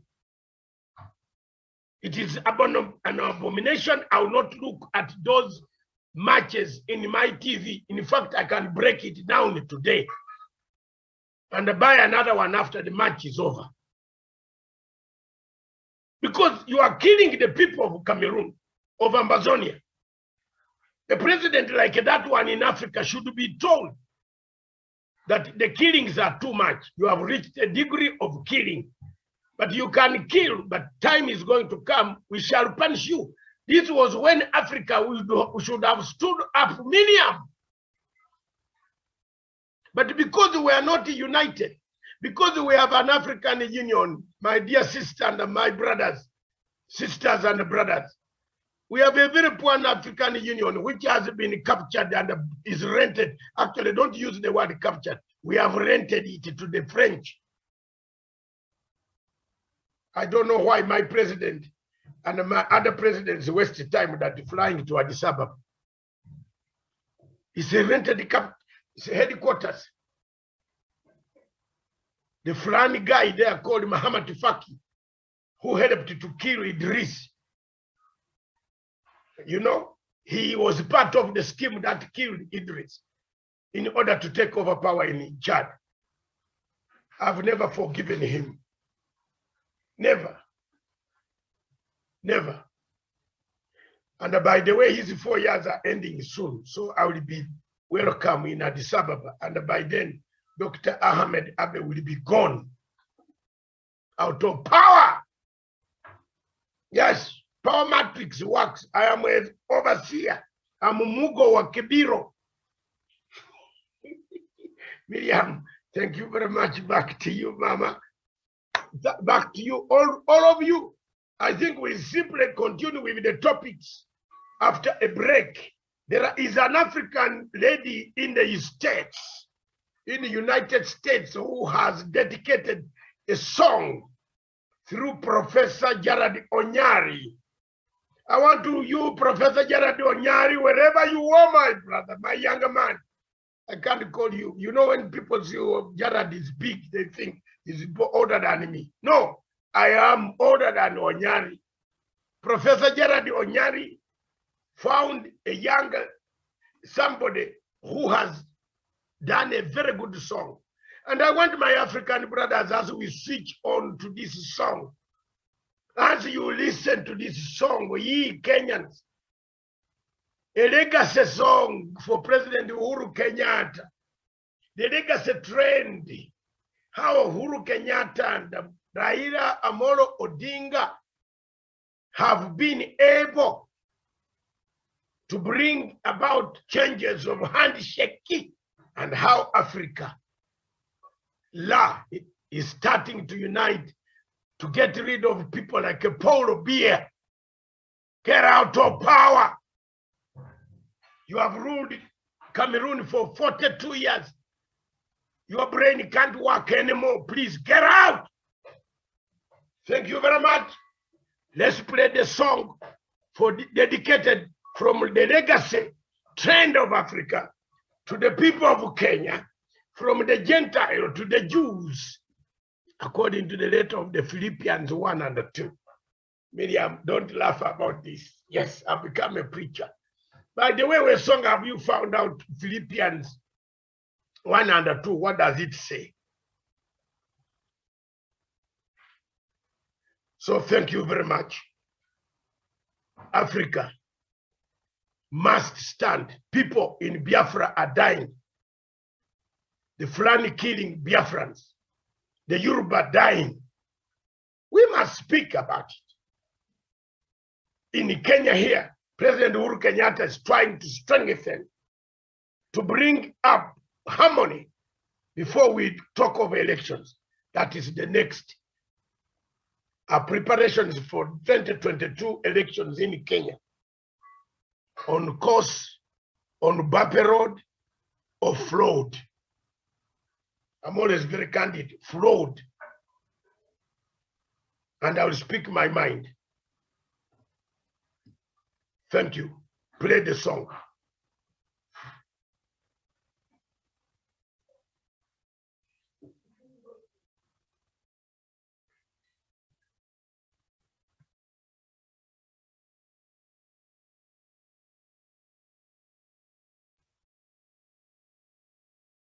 Stephen. Stephen.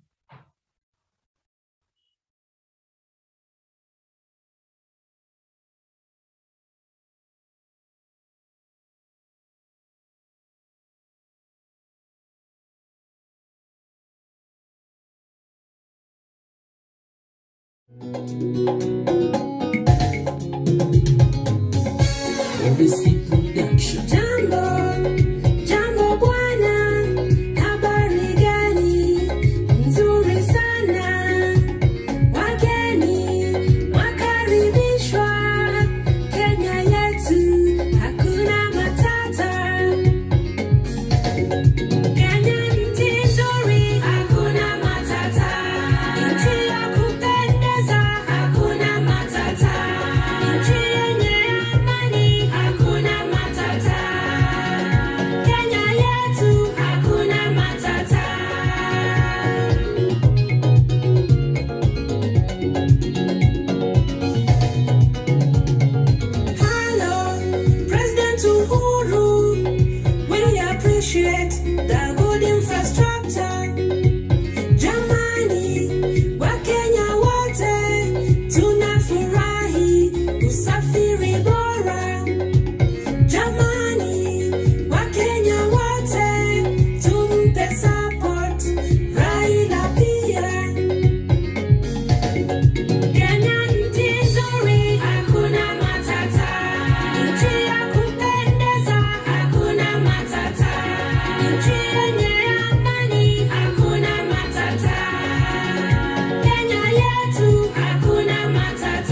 Wow.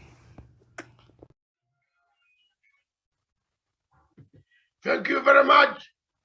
That is the legacy song. Miriam, thank you very much, all of you. The legacy song. The legacy trend for President Uhuru Kenyatta, Raila Amolo Odinga. Thank you very much for keeping us handshake. Giving us a handshake. Hakuna matata. Kenya into yetu.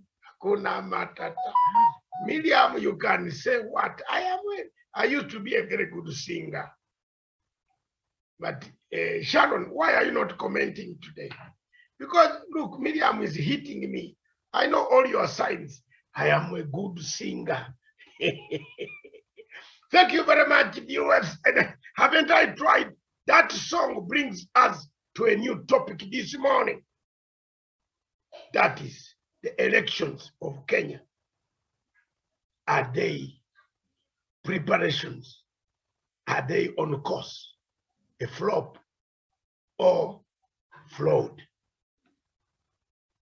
We can see, but let's first cross over as we prepare our notes to Parliament.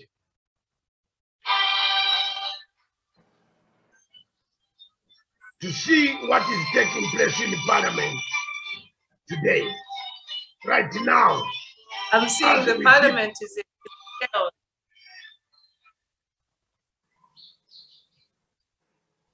As we keep tabs on what is going, the Speaker himself has come back, and the Speaker is not taking chances anymore. He's ruled so many people out of order. So Miriam, as you look at your TV across, I can see where your position of your TV is. The Speaker has taken charge of the floor, and we are lucky. The chairperson now of the new session is none other than the chairperson herself from Wiper Party. So this session today will go very well until we bring in another one. Usually when that woman from Narok, where this man comes from, Sasupan, is it called Sasupan? She is biased to Ruto. You know, he must have been one of those small mistresses. So I don't, sorry. Okay. For me, Miriam, if the man doesn't like me, he tells people he hates me. You want me to pretend here that he likes me? The guy doesn't like me. If he liked me, he would have come and said, Matanga, thank you very much for being arrested in the Netherlands for purportedly having touched Gladio Otieno's breasts. I understand Sengoku, but he praises Sengoku. Even he bought new uniform, the green one for Sengoku. But me who used my money to go there, he never gave me even a cup of tea. So you want me to like him, what? Let him rule your country, but he will not rule me. As soon as if you have given, you know, there is something strange. I wrote something yesterday. There is something that is very strange. Chinawa Achebe said, you know, I've wrote, my brother, just go to the, Wesonga quoted this thing here for me. Chinawa Achebe said, when you see the water is reached the ankles, what do you do? What do you do? He wrote, maji imefika hapa, unaona, wewe usimame, you are playing football in Ubua. Wesonga, come tell me the truth. You are a man who always looks around like a Shakespeare. Yes. But I am the biggest Shakespeare, by the way. So you tell me, Kinawa Achebe, I have written it today. I don't want West Miriam's time to bring it out. Kinawa Achebe summarized it. What did he say? Yes, I read your article, Doc, and you said you can only save yourself when the water is at the ankle. The moment it reaches your neck, you can never run. Exactly. The water reaches your neck, and you are still there. Me, I said, no, when the water reaches the neck, the man is busy campaigning everywhere. When it reaches the neck and the people don't see, what do I do, Mr. Tawish? Suggest for me. To get a boat and disappear. You soldier on, Daktari. You don't disappear. No. You don't have to disappear. You soldier on. I've been telling you as a Gentile. Yes. That there would be trouble. There would be a son of God who will come. And the only person who can salvage this country right now is not Ruto. It is Mr. Azimio la Umoja, the unity. Huyo Raila, one Mandela, a Mandela man who will go for one term. This other man, anybody who is going to stand with Raila atapata lots of benefits than going to a cocoon of hybrid conmanship. A party that Ngirichi is now telling us that it is a bottom down. Niwaambia that the knickers go down, not up. I'm sorry, Miriam and Sharon. The underwears, I should have used that word. It's bottom up underwears. She has said it. Haven't you read it, Miriam? Open up her Facebook, Twitter. She has written, it is conmanship. There is no bottom up. And a few weeks ago, she said, the man tried to touch my private part. Touched me unprocedurally. And this is a wife of my friend. I'm very upset. Very, very upset on behalf of my friend.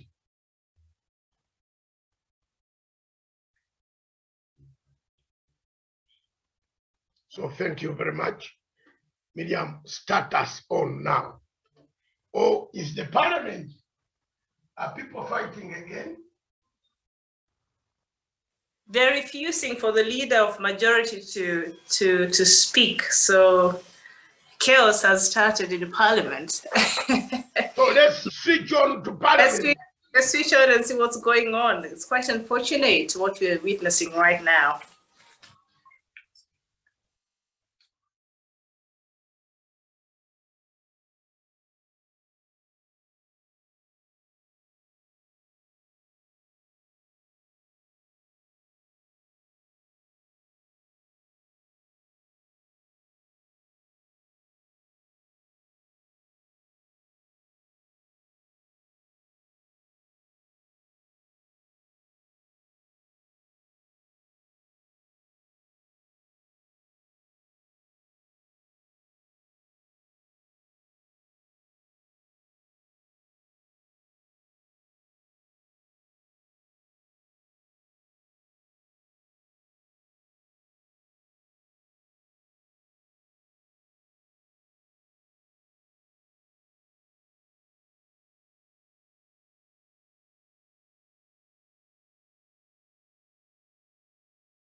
Honorable Chair, I beg to move that clause 8B of the bill be amended in the proposed proviso by deleting the words 6 months and substituting thereof the words 120 days.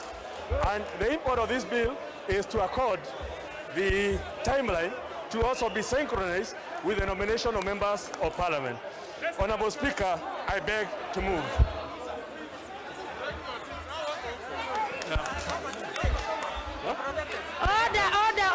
Order.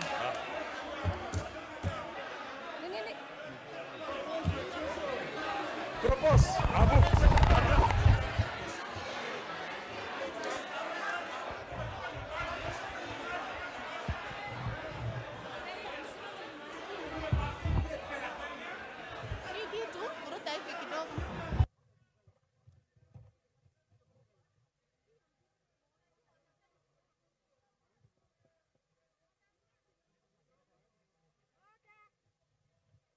order. Members, having the leader of majority having moved his proposed amendment. Leader of majority is on record having moved his amendment. I propose a question, which is that clause 8B be amended as proposed by the honorable leader of majority. Then I welcome the members who are speaking here. You can make your contribution. Let me have the members who are want to contribute to.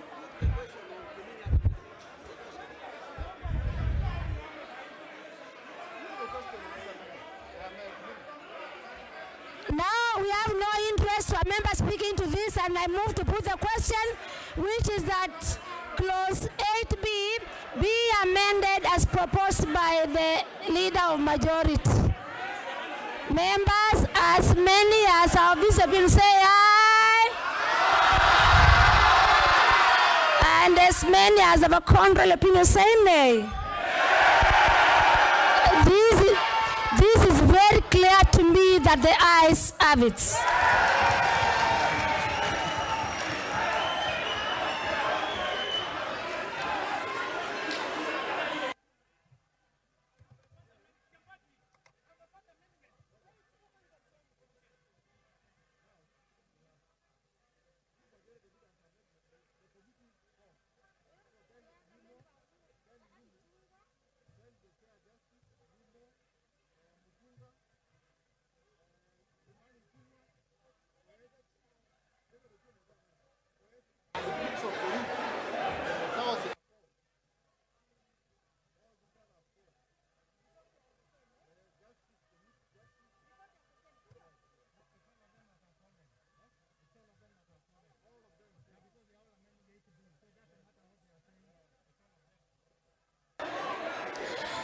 Very well, members, on clause 8B, order members, please resume your seat, and that's why you are concentrating on non-issues. You are concentrating on non-issues, and the serious members are taking a vote. Honorable members, having the Honorable Kimunya, that is the leader of majority, amendment been taken, then since we have other members who had proposed to speak to or to make amendments on the same, the members from Honorable Chairperson of Justice, Legal Affairs Committee, Honorable Joseph Limbo, the Honorable John Mutunga's amendment, the Honorable Kimanu Ichungwa's amendment, the Honorable David Ochieng's amendment, the Honorable Nelson Koech amendment, the Honorable Didmas Barasa amendment, the Honorable Nixon Koril a proposed amendment, the Honorable Ndindi Nyoro proposed amendment, the Honorable Cecily Ibarire proposed amendment, the Honorable Dido Raso proposed amendment, the Honorable Dr. Chris Wambalwa amendment, proposed amendment, and the Honorable Katuri Murungi proposed amendment falls automatically as a procedure. Further amendments. Jembati, further amendment, Bwana, please. I have given you a copy. No, I've given him a it is here. No. I have done a further amendment. Yes. I have already copied it here. What is it? Yeah. No. Members, honorable members,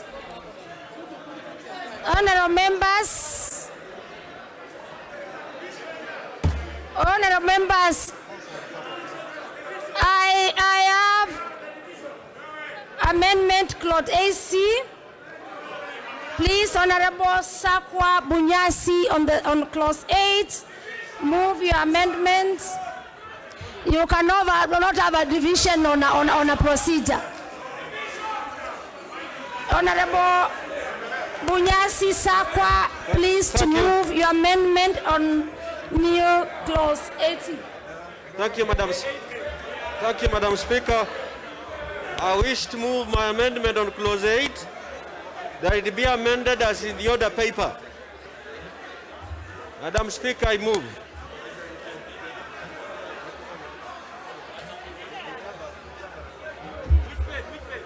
Huh? 1776. Honorable Bunyasi, members, don't confuse yourselves. Please, if you receive your seat, you will listen to the import of the amendments and you will make your informed decision. Huh? Honorable Bunyasi, move your amendment on why should I drop it? subclause AC. I can't hear you, Majority Leader. Yes. Madam Speaker, I've already moved the amendment. Just withdraw it. No. Please, can you move your proposed amendment on clause 80, Honorable Bunyasi, to be on record?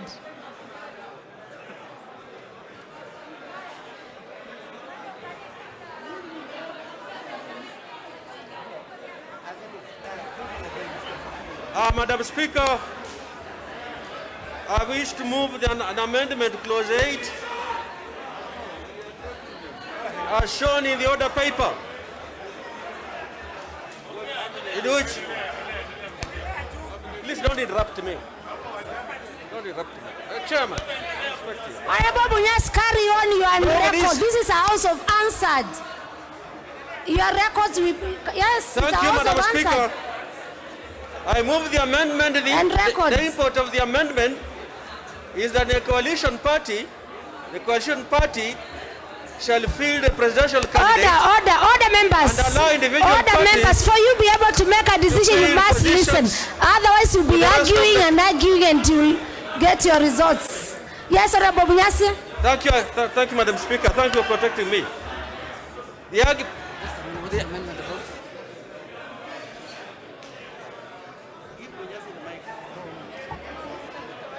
Bunyasi.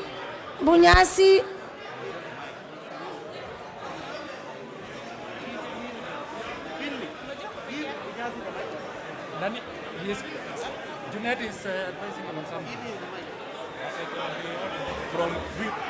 It will be audible to the rest of the.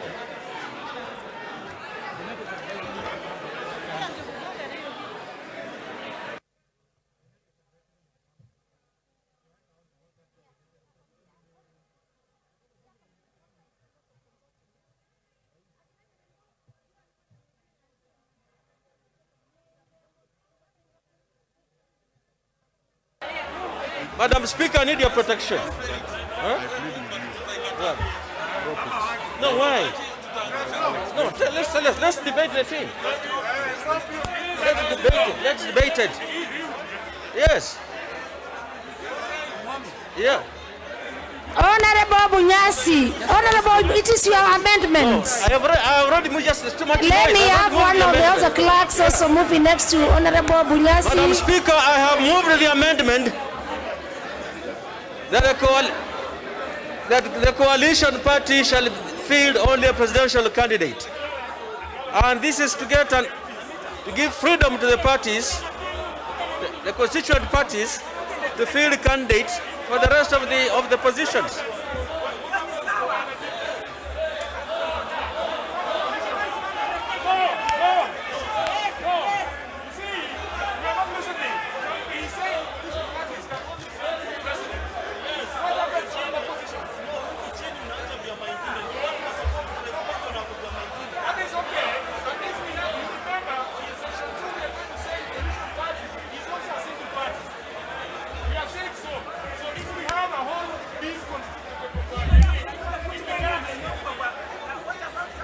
Let's allow some open debate.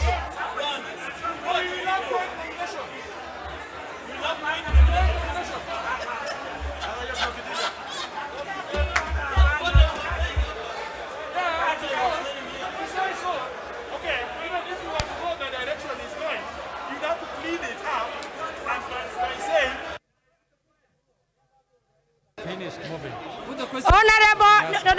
members, please resume your seats for procedure. Allow me propose the question. And members, you cannot ask for a division from the bar. You cannot ask for a division from this point. Please resume your seats. So, can I propose a question, which is that clause 8C be amended as proposed by Honorable Bunyasi. Then I give it the first one to the leader of majority. The leader of majority, because you are president. Honorable Chair, I stand to members, you can now speak from your units. By Honorable Bunyasi, a man I respect. But on this particular issue, you cannot deny a party the right by law. Leader of majority, you are supporting, you are not supporting? I'm not supporting. Or you are not supporting? Because this is unconstitutional. It goes against Article 38. And you cannot deny a political party or define what a political party can do or cannot do. A political party is at liberty to nominate candidates at whatever level. And limiting it at this point would be the most unfortunate thing for this country. I beg to oppose, and I ask all our members to vehemently oppose this amendment.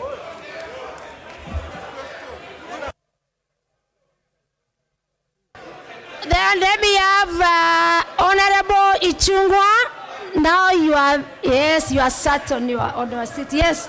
Now, very well. Honorable Ichungwa. Honorable Chair. Honorable Chair.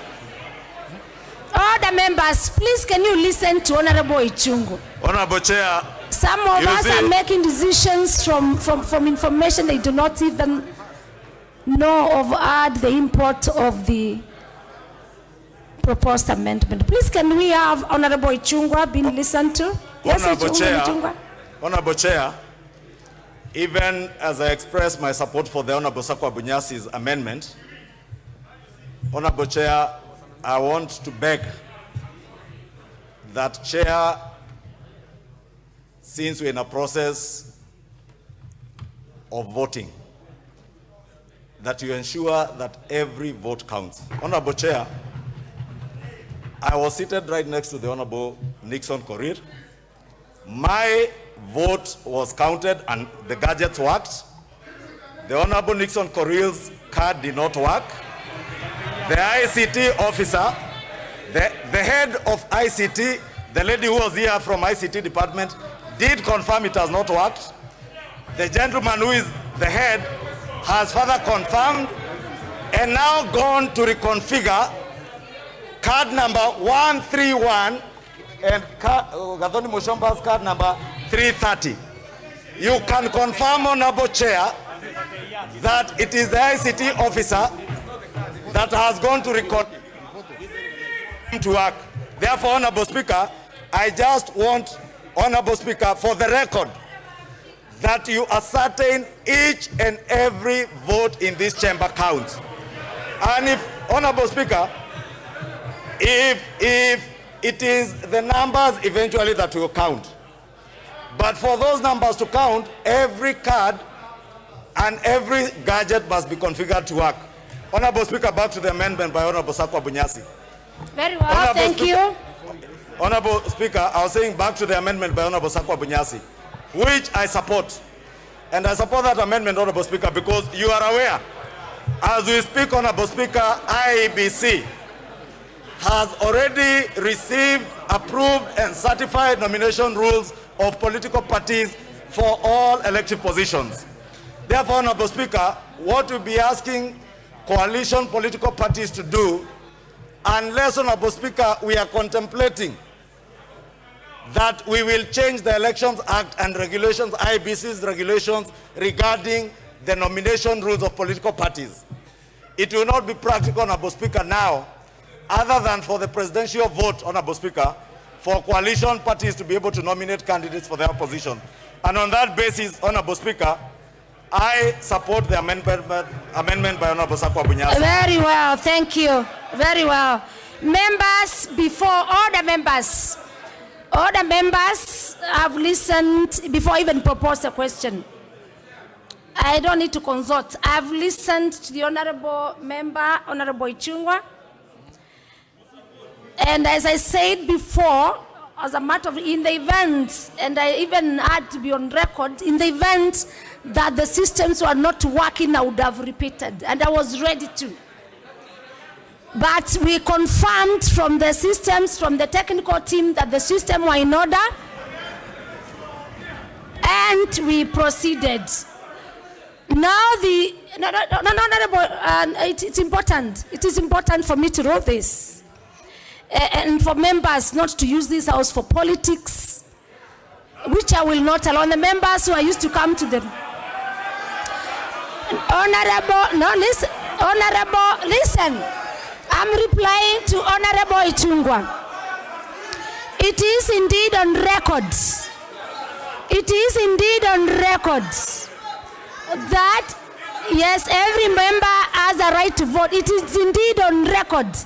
And in record, that even has been printed, that the Honorable Member representing the people of Lang'ata, the Honorable Coril Nixon, the representative of the people of Lang'ata, has voted. So we this one, and you are on I number 125.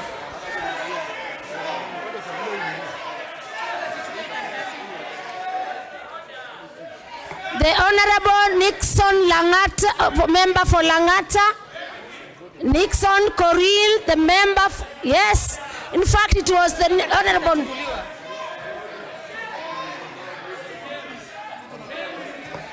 So allow now me propose a question.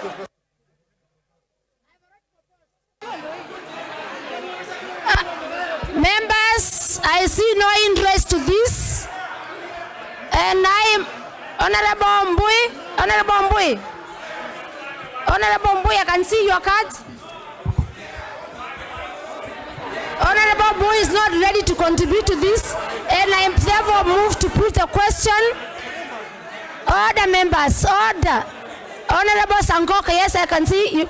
Honorable Sankok. Yes, just to speak to the subject matter on clause 8.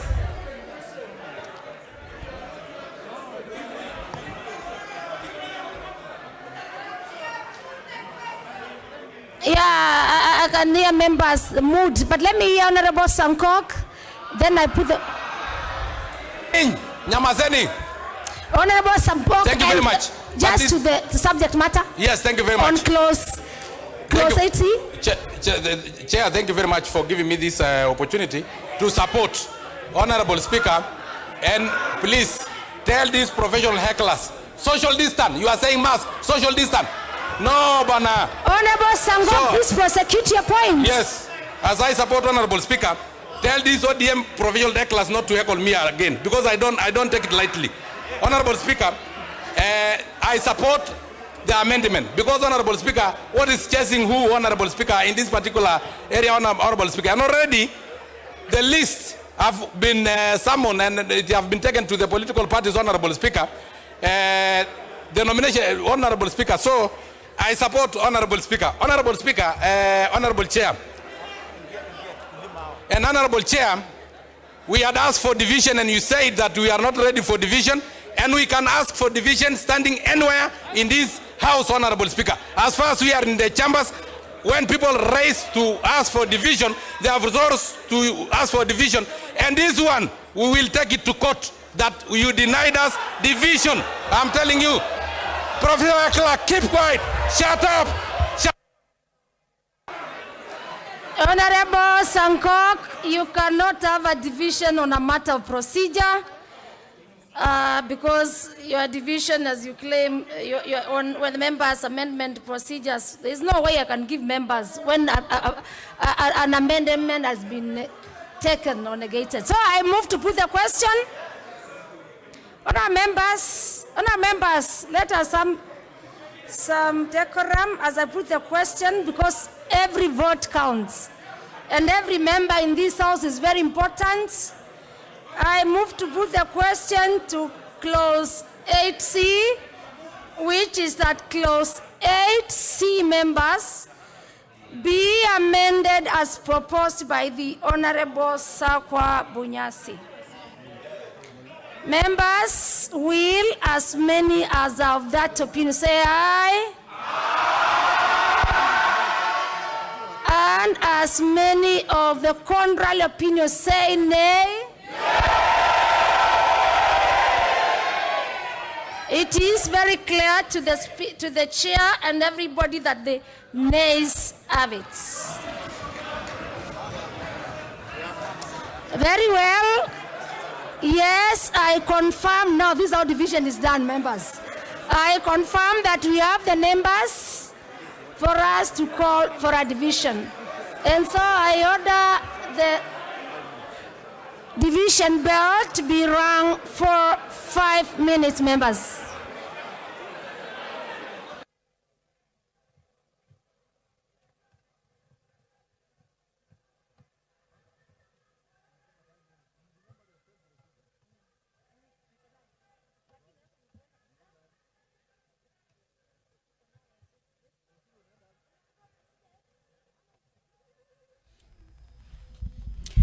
Well, members, they are preparing for another division. This one is on the proposed amendment on clause 8B, as proposed by Nambale, Member of Parliament, Honorable Sakwa Bunyasi, that a coalition party be allowed to field only candidates for election as president, but then allow individual parties to field candidates for the rest of the positions.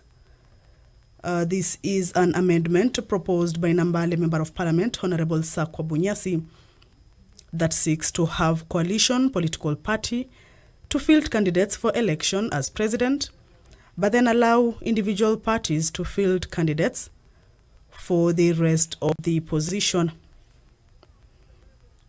This division comes just a few minutes after the amendment by Garissa Township, Honorable Aden Duale, on the deletion of clause 8B that touches on the timelines for the submission of coalition political party agreements, which according to the bill was proposing 6 months.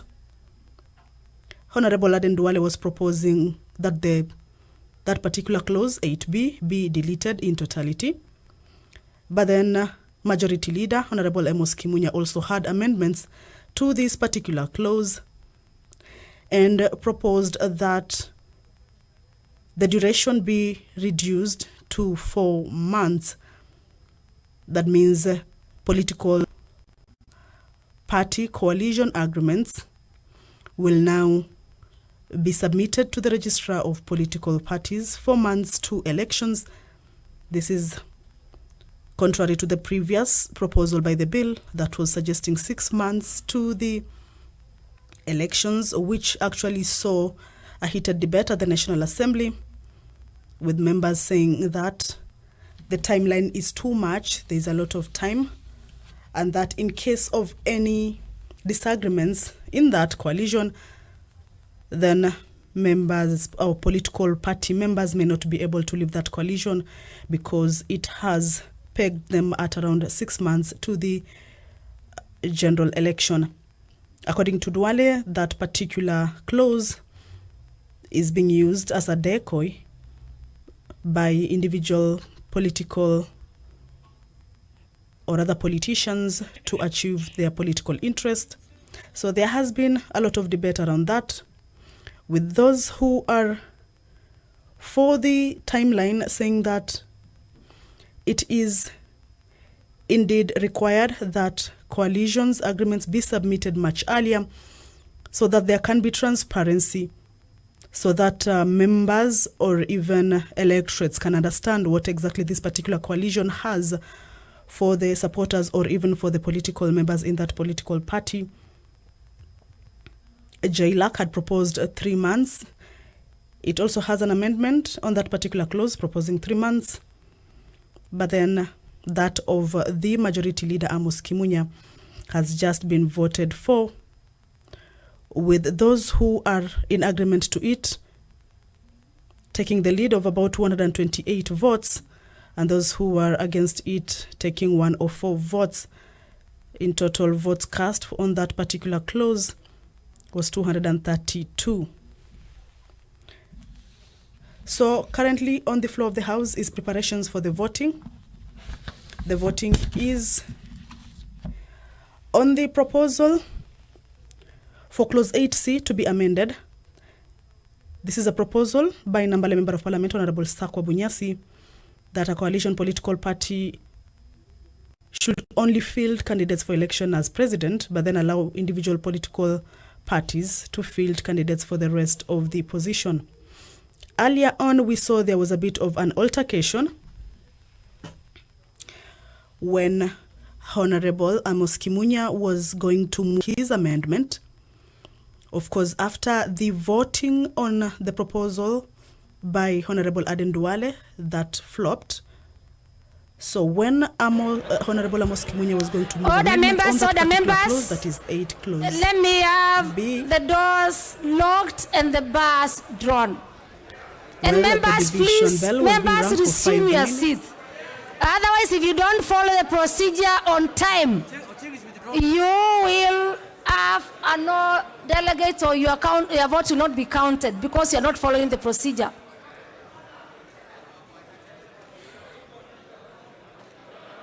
The doors to be locked and the bars to be drawn.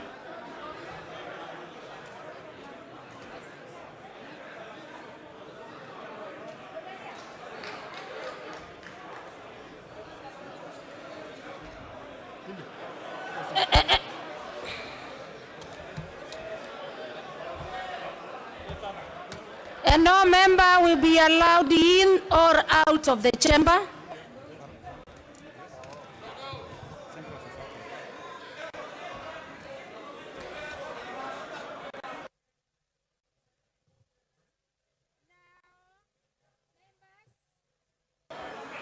Members, please log out your cards. And logging out, for the members who want to know more, you need to remove from the units. Remove your cards from the units.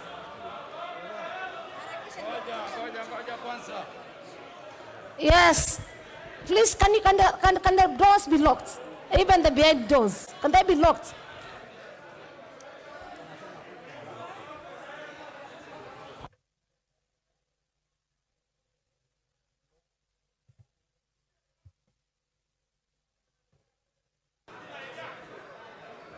I confirm that we have no card that is on this. Yes, but it is not. It has not been given the pin. There is no card indicating. But he has not put his pin. It is not indicated yet. Yes, very well. Oh. The Honorable Gideon. You see what is happening, Honorable Gideon. Just log out, and logging out means remove your cards. Which Gideon am I talking about? Then now, yes, don't assume it's you. So, and members, I confirm that all cards are logged out.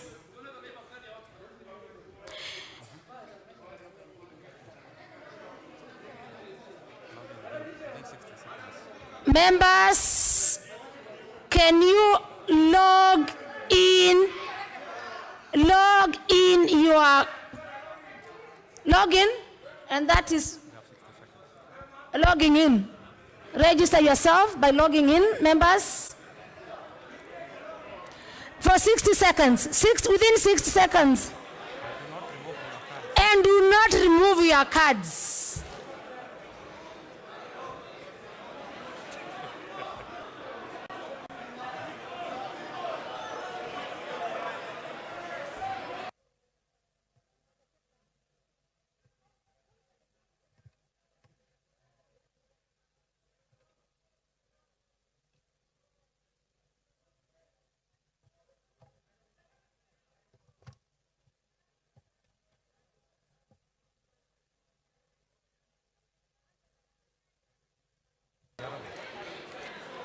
Members, I put the question, which is that clause?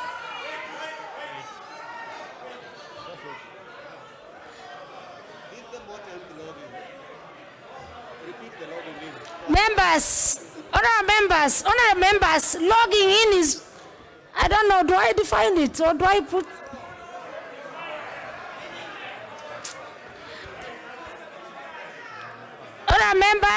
Honorable members, allow me, the speaker is too good today, the chair. Allow you to log in again, so that at least you're so sure. Please, members, so for every member to be so sure. Log out first of all, log out. And logging out, I mean remove your cards from the units.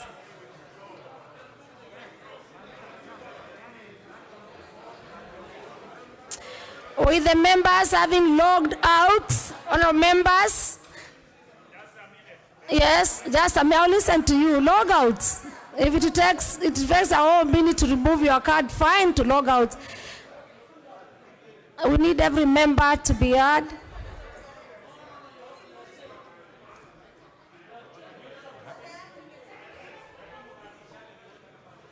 Log out. Members, ensure that all cards have been.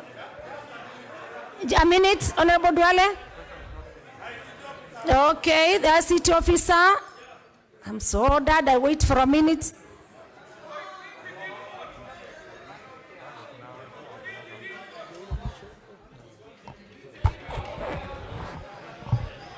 Yes, I think the system is working. The system is working. And I'll be giving you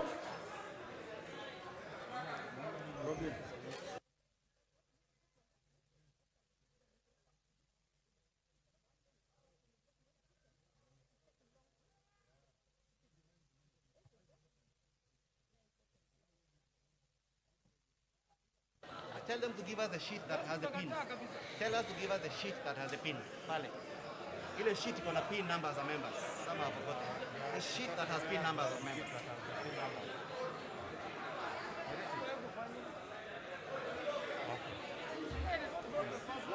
Let's go to Meriti, pick a certain sheet and give you. ICT people are there, they can help you. In white. all the members, every vote counts. And every member has a vote.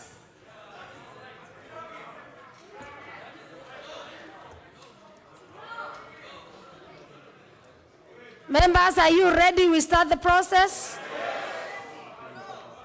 I wait. Thank you. Let me listen to a few members. Yes. There's one member who is absenting. Maybe she's trying to remember her PIN.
honorable members,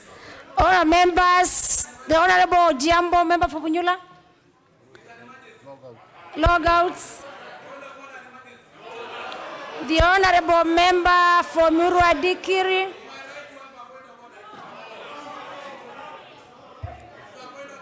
The Honorable Kipkolion East. Limo, he has logged out. All the members. Member for Funyula, you're just logging out and just log. Very well, members.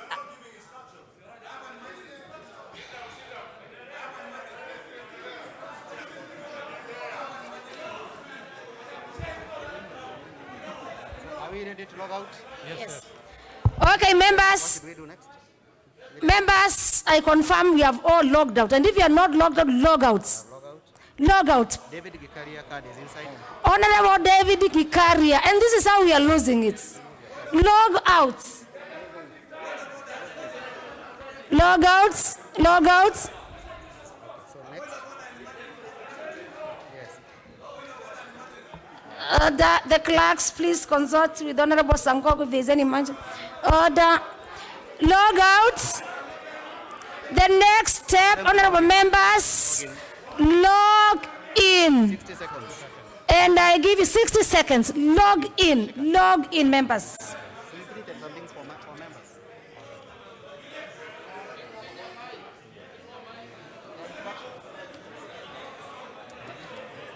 Seconds.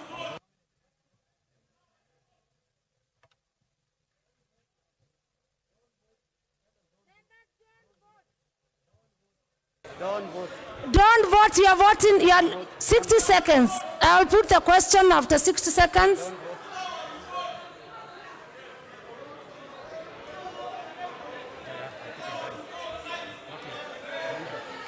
Now, 21 seconds. 21 seconds. Members, we have 21 seconds.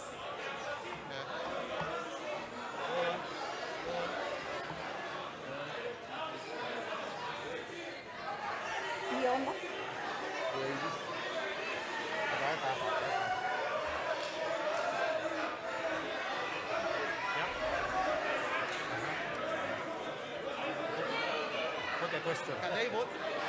Can they vote? Yeah, put a question. Members, I put a question for voting, which is that clause 8C be amended as proposed by the Honorable Sakwa. Vote now.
Honorable members,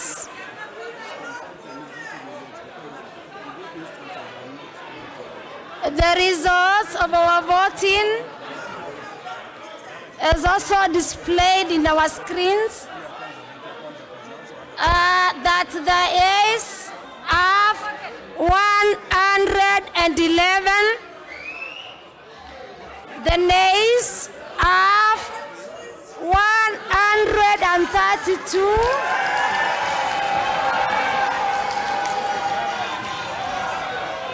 Honorable members, we have 0 abstentions, and the result are that the nays have it.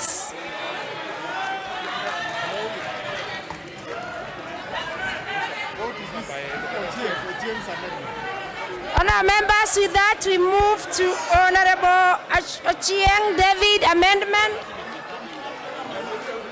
The Honorable David Ochieng amendment.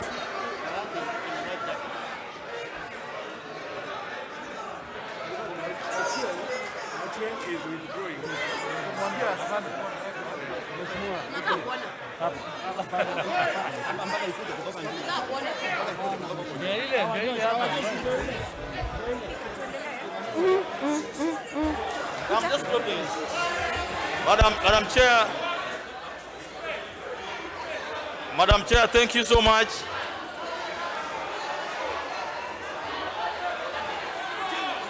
Madam Chair, thank you so much. Madam Chair, may I have your attention, Madam Chair? Thank you so much, Madam Chair. Madam Chair, having read the bill afresh and having looked at the intention of the bill again, Madam Chair, I wish to drop the amendment that I proposed, Article 8. Thank you.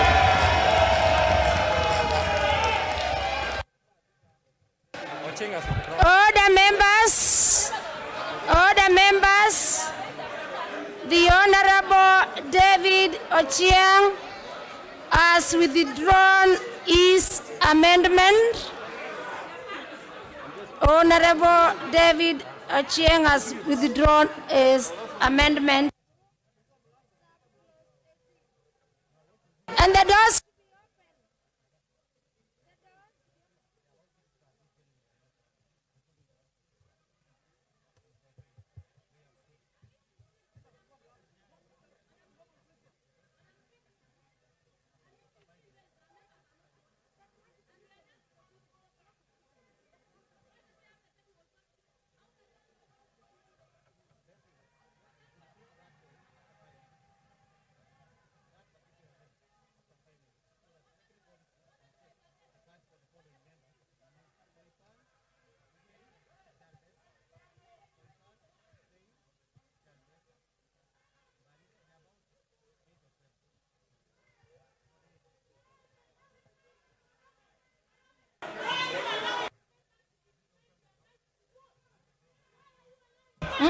Njoroge anasema turudie.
Other members,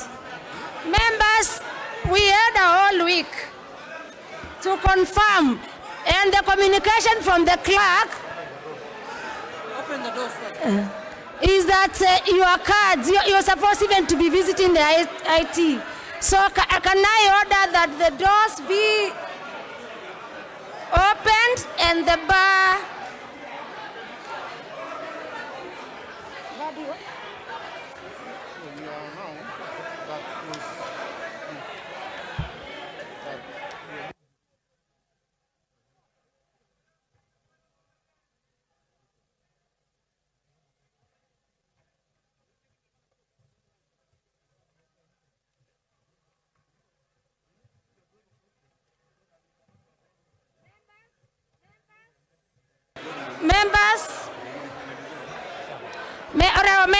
honorable members, allow me put the global question.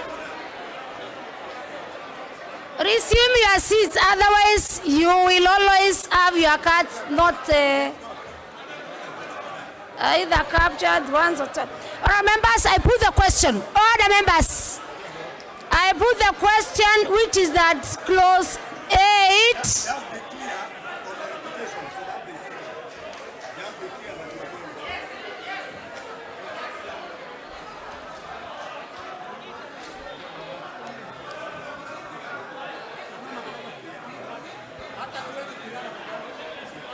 Honorable members, I give you 1 minute to resume your seats because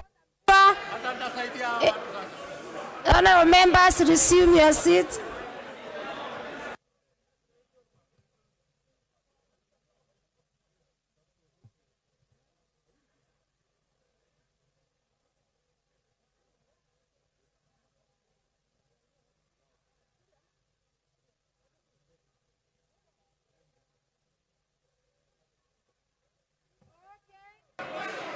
All right, very well. All right, very well.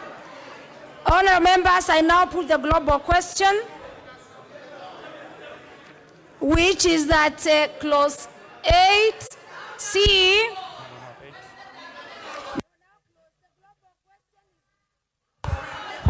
Honorable members, I put the question, which is that clause 8, as amended, be part of the bill. As many as our visa will say aye.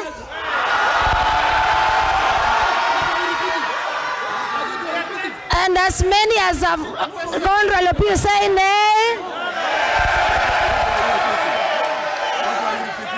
The ayes have it.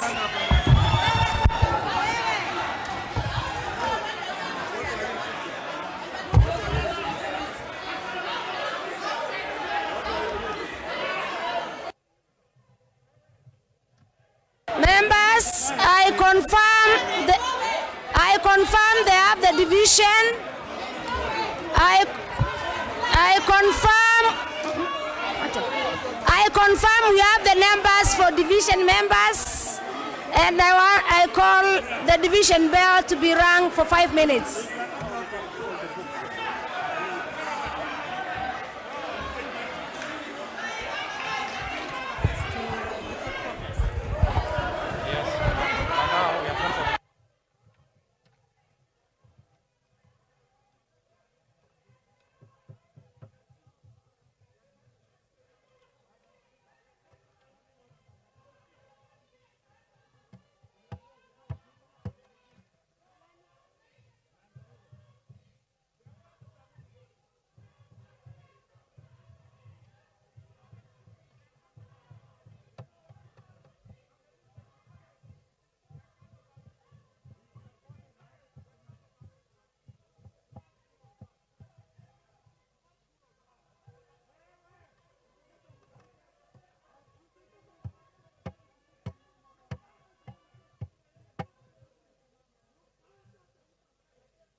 told me, I calm them down, you are repeating.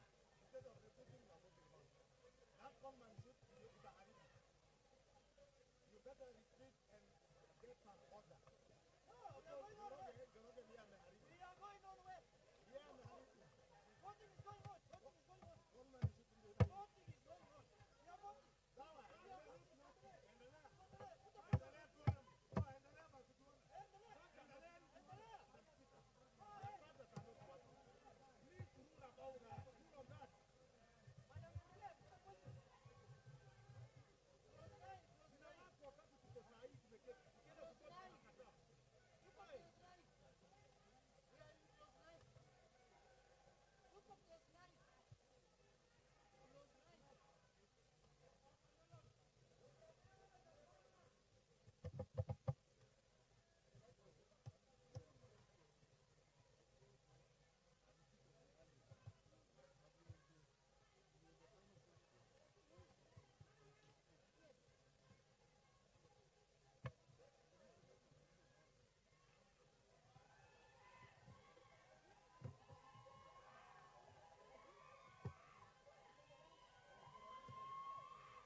Okay, kwanza hapa speaker hapo kwanza. Order members, order members. Order members. 5 minutes are over and the technical team is okay. Order members.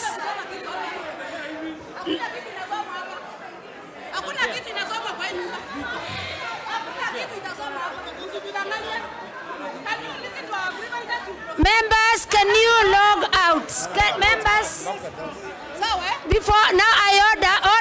Members are coming in. I order that doors are locked and the bar is drawn. I order the doors are locked and the bar is drawn. Sergeant at times I order that the doors are locked and the bar is drawn.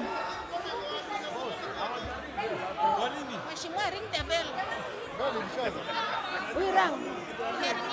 I ordered.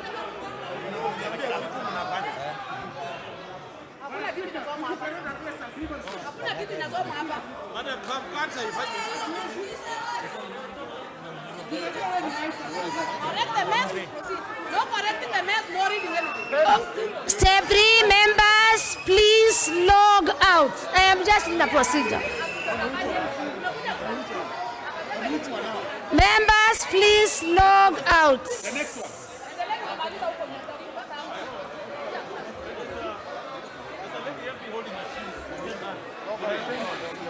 Honorable members, please log out. Some members are making a lot of noise and you must understand the procedure. Log out.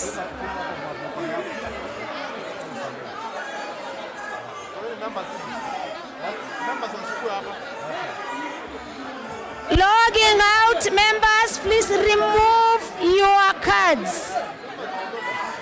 We are on close 8. Please log.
How? Yeah, but it is ready. How now? There are some members who are not voting. All the members, can we have all members? Let me have no member here now. Honorable log out. Log out. Log out. Some members log out. Some members have not logged out, and that's why members you lose it. And members, when you log out, don't log in before instructions.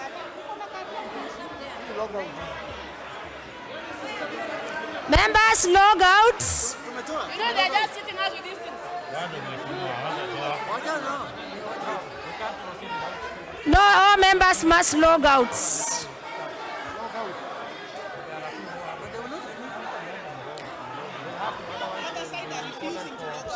No, members, log out.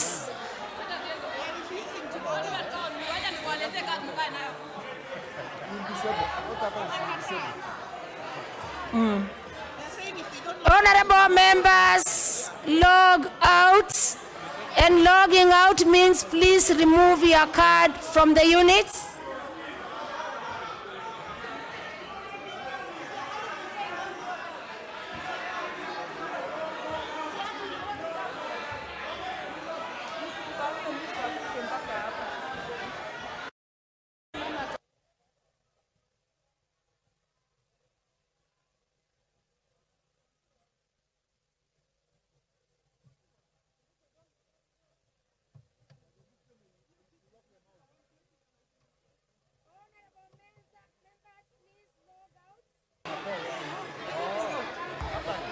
Members, log out.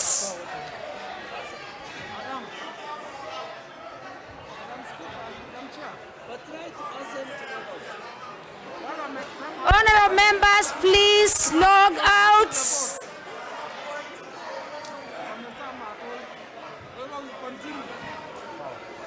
Honorable members, log out.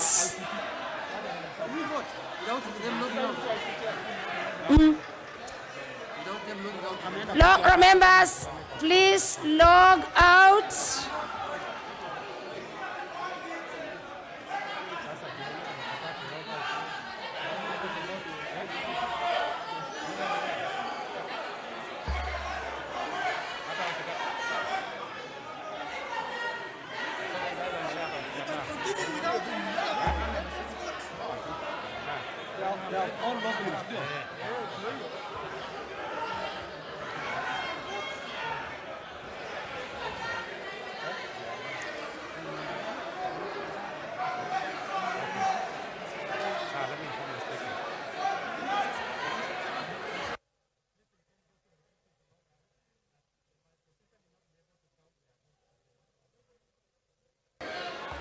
Honorable members, please log out. And if you are for the members who are not logging out, the system will not capture or recognize you because it's a process.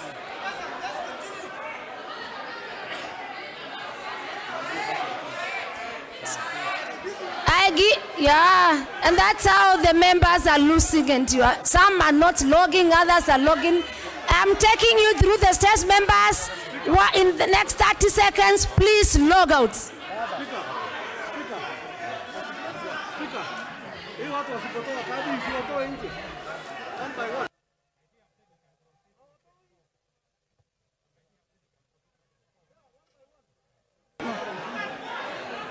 Okay, having ordered and given enough time for members to log out, honorable members, can you log in? I give you 60 seconds to log in.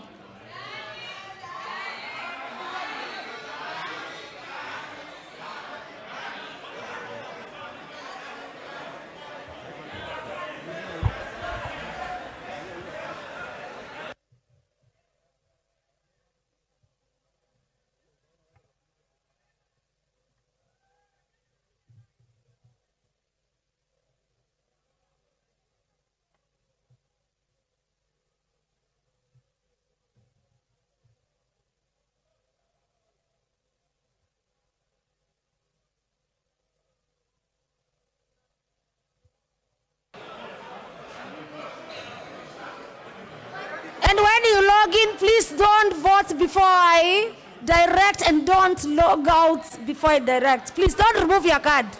This is a mistake, members, we are doing. If you don't follow the procedure, we will find ourselves just...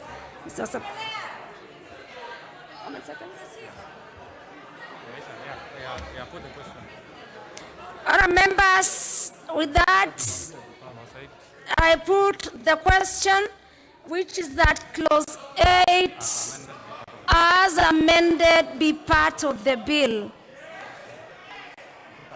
Vote now. Vote now, members.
Very well, members. As displayed in our screen, and the screen that all of you can see,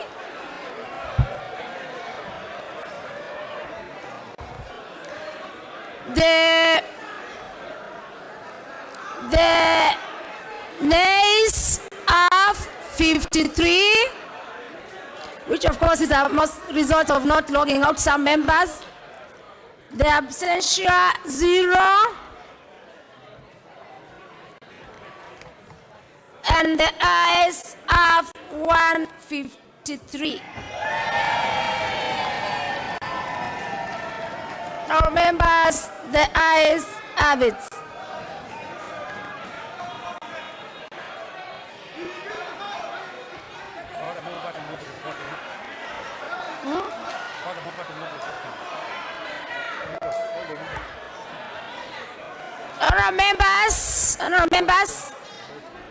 All members, can we have the doors open?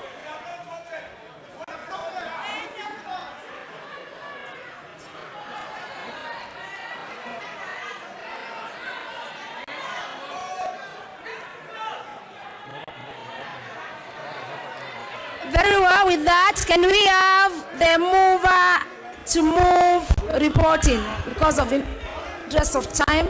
Honorable Chairperson.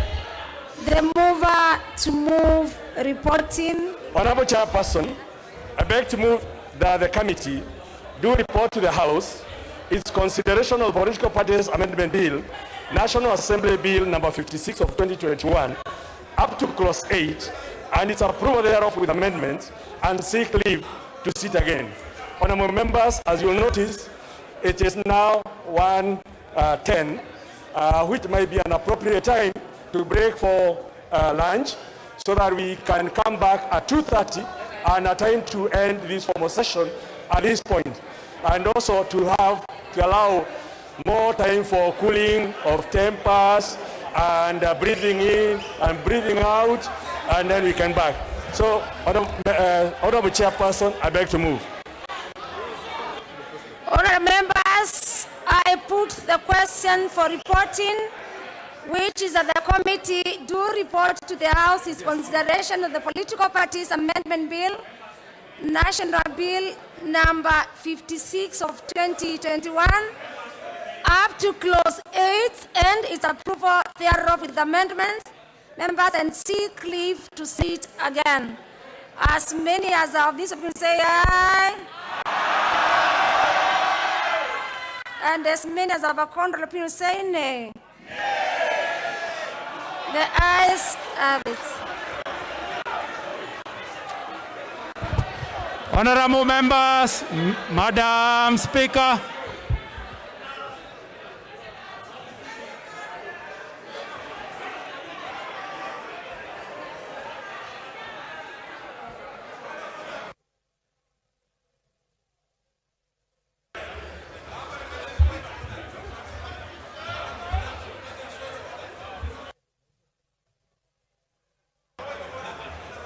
Chambatic. Huh? Chairperson?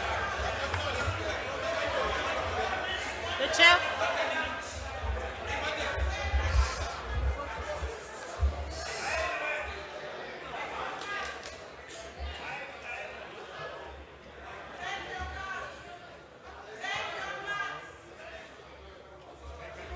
Chair? Honorable Chair? Report.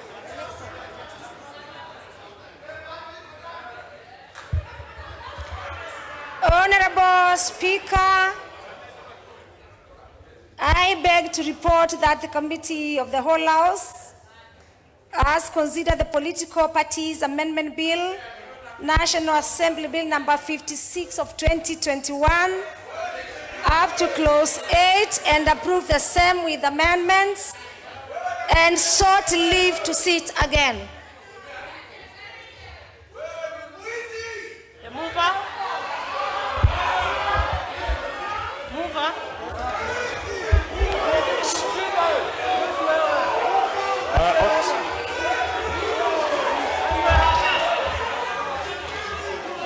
Honorable Speaker, I beg to move that the House do agree with the committee in the same report. I also request the Honorable Junet to second the motion for agreement with the report of the committee of the whole House.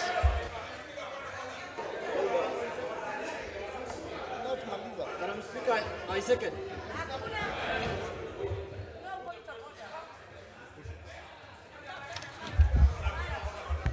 Honorable members, I go on to propose a question, which is that the House do agree with the committee in the said report. I go on to put the question, which is that the House do agree with the committee in the said report. Will as many as of that opinion say aye? Aye. Will as many as of a contrary opinion say nay? Nay. The ayes have it. Order.